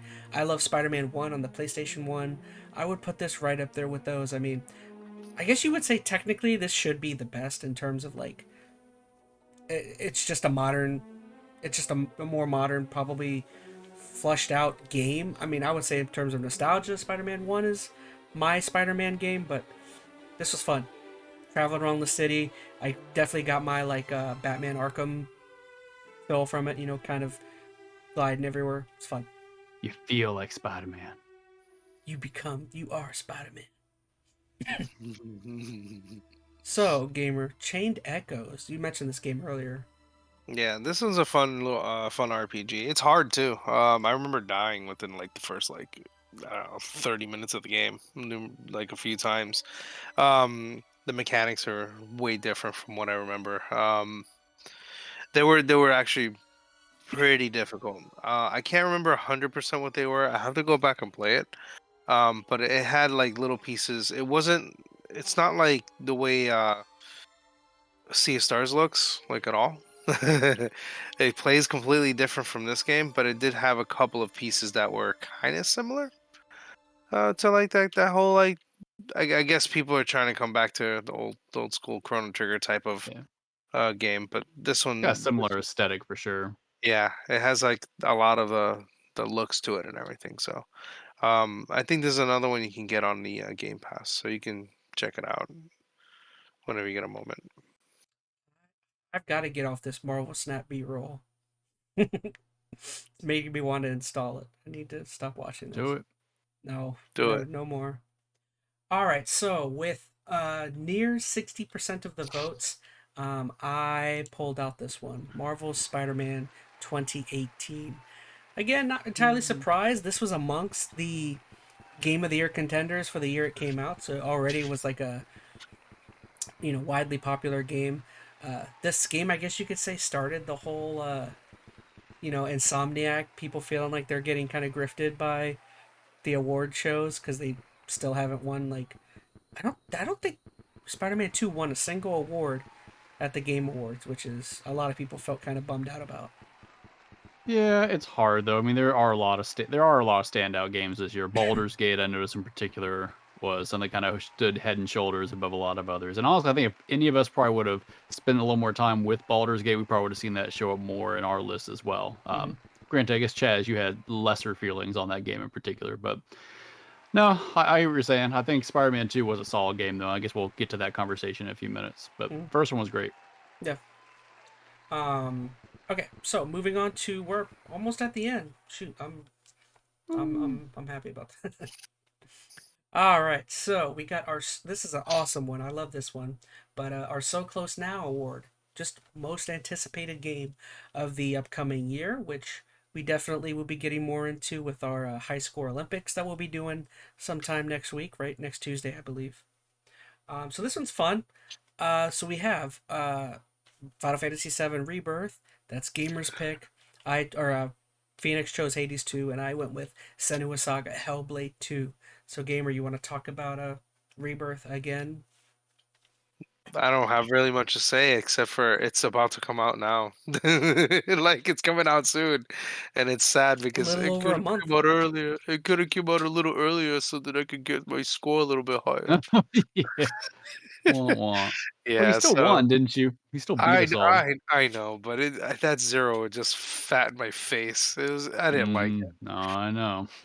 But yeah, like this game, it is one of those games where it's like, after playing the other one, you kind of want to play more. And no, obviously, Phoenix, you mentioned it, where this is like not the same type of remake like Mario RPG. This is like you get the remake part until you don't, and that's Yeah. what makes it fun.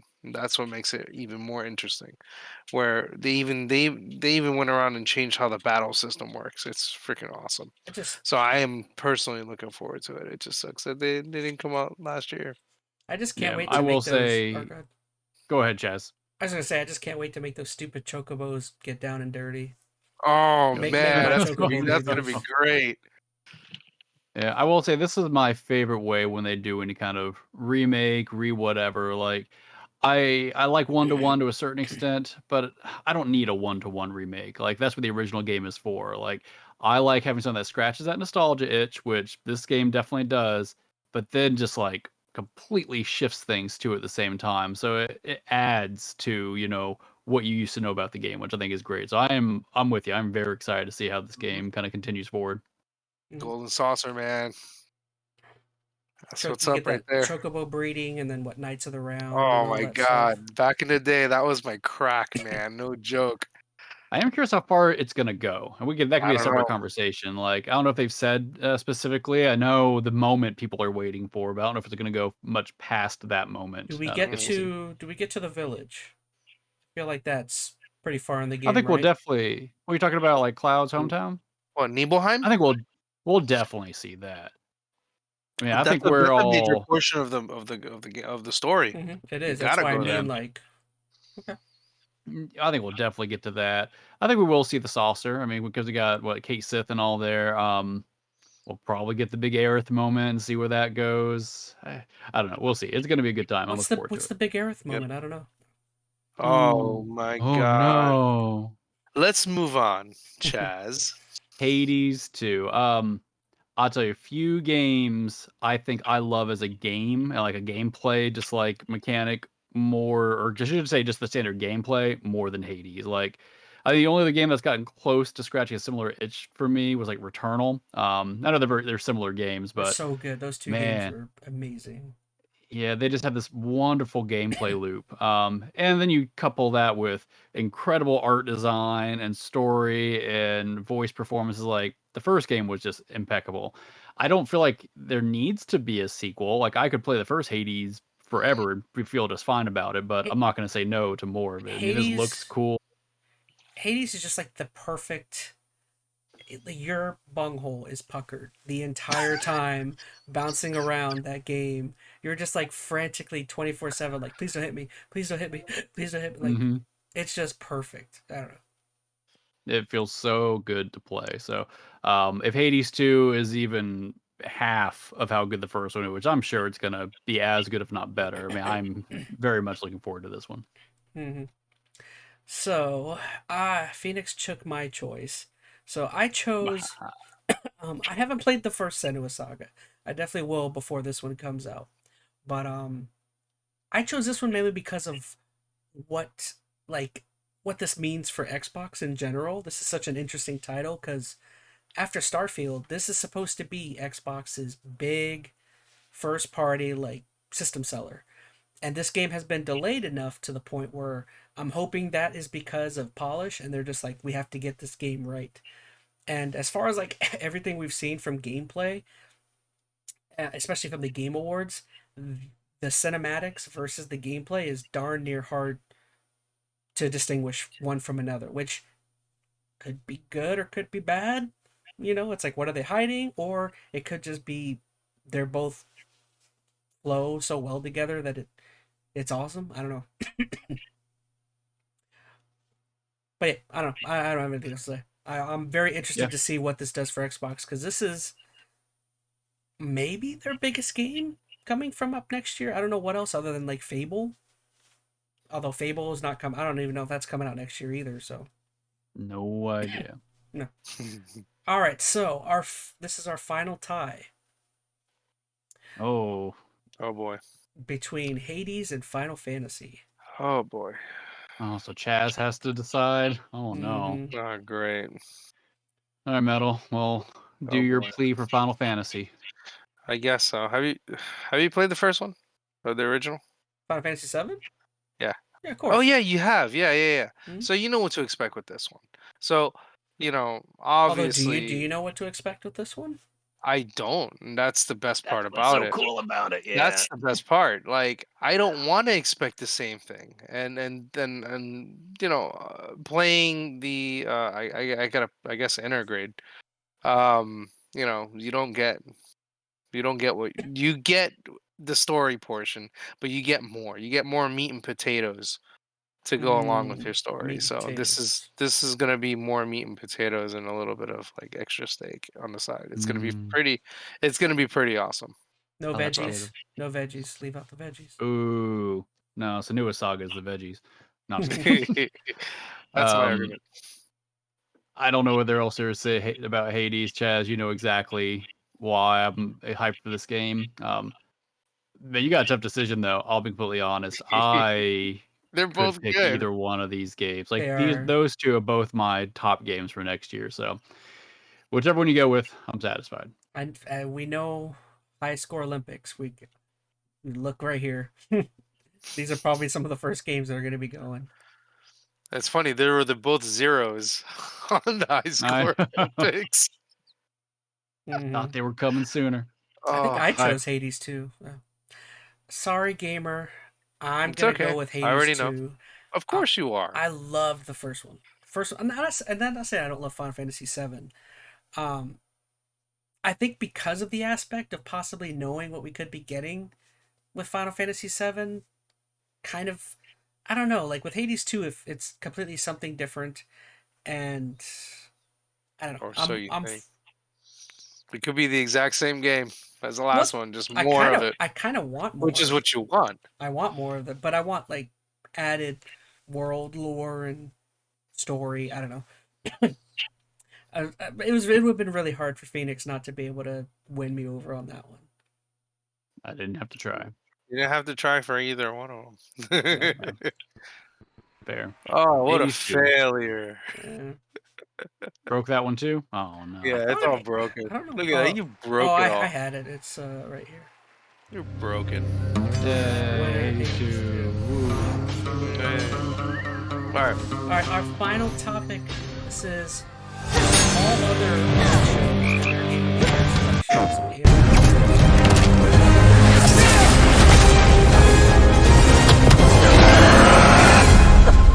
all other award shows. I want to kick rocks. This is Brian EnteR, Senior Creative Director at Insomniac Games. Thank you for all of your amazing feedback to our demo at the showcase earlier this year. Marvel Spider-Man 2 is filled with an amazing story and story missions. But today I'm here to provide you with a first look at how the open world experience is evolving and how the game is built to take full advantage of the PlayStation 5. The first thing you'll notice is that our city has nearly doubled in size with the addition of two iconic New York boroughs, Queens and Brooklyn. But like you mentioned And we've earlier, introduced the web wings, an entirely new mechanic I that, bet you when if we combined with would've web played swinging, Baldur's Gate, allows you to traverse the city in a whole new way and at faster speeds than ever before. Whether it's the neighborhood backdrop of Queens or the fireworks that light up the sky over Coney Island, exploring these areas will feel much different than the towering skyscrapers of Manhattan, while also delivering memorable locales like Peter Parker's old stomping grounds in Midtown High and Miles Morales' current place of learning, Brooklyn Visions Academy. Hey, Miles, what's up? Speaking of our heroes, Marvel Spider-Man 2 will introduce the ability to switch between the two wall crawlers in the open world, and thanks to the power of the PlayStation 5, you can make that switch almost instantly. Delivering a bigger city and playing as not one but two spider heroes were big goals for Marvel Spider-Man 2. But this time around, it was equally important to provide a greater sense of exploration and discovery. As you progress through the main story, a number of new activities and storylines will become available. The majority of those will now be represented by visual cues in the world that grab your attention, such as a flock of Kraven's Talon drones circling a building, a mysterious symbol projected into the sky, or even an unfamiliar spider-bot ping emitting from one of the rooftops. So I chose Many Spider-Man activities, 2. like the Hunter's cloaked blinds that overlook the Big Apple, lead to even greater challenges, yet yield worthy rewards and new information about Marvel's greatest hunter, Kraven. Others will lead to a climactic showdown with Marvel villains not yet seen in this Spider-Man universe. The spider heroes have new AR tech in the lenses of their masks, providing a quick glimpse of activities already discovered, or helping locate new ones yet to be revealed. You can always refer to the upgraded Friendly Neighborhood Spider-Man app to quickly track nearby areas of interest. The app will also include incoming requests from those who call Marvel's New York home. Some will ask for either spider hero to help, while others, like the students of Brooklyn Visions calling upon Miles, will require you to put on the mask of a specific hero. All these activities, including crimes you stop from the game's various enemy factions, also now feed into the new district progress system, which even provides more rewards and unlocks our brand new fast travel system.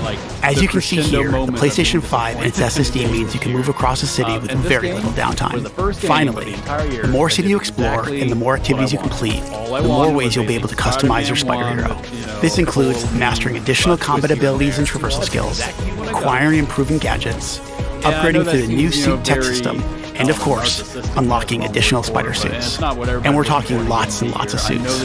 Marvel's Spider-Man 2 will feature over 65 suits from the comics, movies, and multiple original designs. And thanks to the all-new suit style system, you'll now have more than 200 different ways to outfit your friendly neighborhood Spider-Man. On behalf of Insomniac Games, we couldn't be more excited about what this expanded city has to offer, and all the new ways you'll experience Marvel's New York. We look forward to seeing you swinging around in Marvel Spider-Man 2 when it launches October 20th, only on PlayStation 5.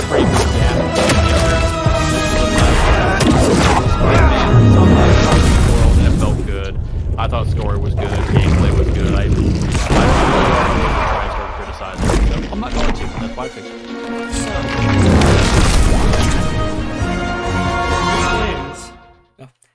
If this wins, this would mean the first 2 years of our CHAZZIE Awards have been won by Sony.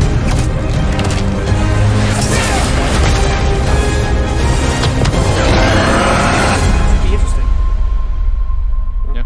Not surprising though. I mean, Sony has shown. This is Brian EnteR, Senior Creative Director at Insomniac Games. Thank you for all of your amazing feedback to our demo at the showcase earlier this year. Marvel Spider-Man 2 is filled with an amazing story and story missions. But today I'm here to provide you with a first look at how the open world experience is evolving and how the game is built to take full advantage of the PlayStation 5. The first thing you'll notice is that our city has nearly doubled in size with the addition of 2 iconic New York boroughs, Queens and Brooklyn. And we've introduced the web wings, an entirely new mechanic that, when combined with web swinging, allows you to traverse the city in a whole new way and at faster speeds than ever before. Whether it's the neighborhood backdrop of Queens or the fireworks that light up the sky over Coney Island, exploring these areas will feel much different than the towering skyscrapers of Manhattan, while also delivering memorable locales like Peter Parker's old stomping grounds in Midtown High and Miles Morales' current place of learning, Broken Visions Academy. Hey Miles, what's up? Speaking of our heroes, Marvel Spider-Man 2 will introduce the ability to switch between the 2 wall crawlers in the open world, and thanks to the power of the PlayStation 5, you can make that switch almost instantly. Delivering a bigger city and playing as not 1 but 2 spider heroes were big goals for Marvel Spider-Man 2. But this time around, it was equally important to provide a greater sense of exploration and discovery. As you progress through the main story, a number of new activities and storylines will become available. The majority of those will now be represented by visual cues in the world that grab your attention, such as a flock of Kraven's Talon drones circling a building, a mysterious symbol projected into the sky, or even an unfamiliar spider bot ping emitting from one of the rooftops. Many activities, like the hunter's cloaked blinds that overlook the Big Apple, lead to even greater challenges, yet yield worthy rewards and new information about Marvel's greatest hunter, Kraven. Others will lead to a climactic showdown with Marvel villains not yet seen in the Spider-Man universe. The spider heroes have new AR tech in the lenses of their masks, providing a quick glimpse of activities already discovered, or helping locate new ones yet to be revealed. You can always refer to the upgraded Friendly Neighborhood Spider-Man app to quickly track nearby areas of interest. The app will also include incoming requests from those who call Marvel's New York home. Some will ask for either spider hero to help, while others, like the students of Brooklyn Visions calling upon Miles, will require you to put on the mask of a specific hero. All these activities, including crimes you stop from the game's various enemy factions, also now feed into the new District Progress system, which even provides more rewards and unlocks our brand new fast travel system. As you can see here, the PlayStation 5 and its SSD means you can move across the city with very little downtime. Finally, the more city you explore and the more activities you complete, the more ways you'll be able to customize your spider hero. This includes mastering additional combat abilities and traversal skills, acquiring and improving gadgets, upgrading through the new suit tech system, and of course, unlocking additional spider suits. And we're talking lots and lots of suits. And booyah! Yay! Spider-Man! Yay! Our big winner for this year's super prestigious award show is Marvel Spider-Man 2 Insomniacs. You know what's interesting about this one is I kind of get the same vibes from last year with Ragnarok, where I get why it's Game of the Year. It may not have been my choice. Because I think that's 2 years in a row where, like, I probably would have chosen another game, but I get why it won. You know, it's such a, I don't know, kind of all-encompassing type IP. We're just like, and like you said, the game is fun. It's not like it's a not fun game. I will say, I like this game a lot. I mean, clearly I picked it as my nominee. I felt weird about this year, though. I know we've said that a couple of times. I know everybody's touting 2023 as like this just banner year for video games, one of the best games ever come out in like one compact year. I didn't feel that way the same way as everybody else. I said I was very disappointed by a lot of stuff, so it might just be my barometer being off on that. And yes, I didn't play a few of the big ones people are touting, like Baldur's Gate and whatnot, but this game, especially picking it as game of the year, is kind of a testament to that. This was a good game. Like, it was a good, solid game through and through. It didn't honestly blow me away, though. I picked it just because it didn't disappoint me like all the other games did. No, So I still didn't feel like there was that one just incredible game this year. At least for me that I played. Maybe Baldur's Gate, and I'm going to keep throwing that out there because everybody else is going to be like, we'll play Baldur's Gate, you idiot. But for me, at least from what I played, nothing was incredible. Like, we didn't have the Hades. We didn't have the, what else? The Pokemon Arceus, not whatever it may be. Arceus. So I'm just throwing it out there. I mean, solid game. There's a lot of good quality games this year, but not as many, like, amazing standout ones, in my opinion. I think I actually liked 16 more than Spider-Man 2, but that's just me. But, all right. Yeah, so, I don't know. What else we got to say? I mean, this was super fun to do. I feel like this is like a great way to kind of round off our year.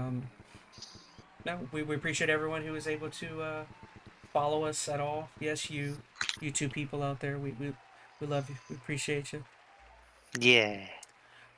So I don't know, where do we want to talk about what's next? I mean, we do have, next week we're planning on doing our first official podcast episode of this year, and we'll be doing what? Highlight, our not highlight, our high score Olympics. High score Olympics, yep.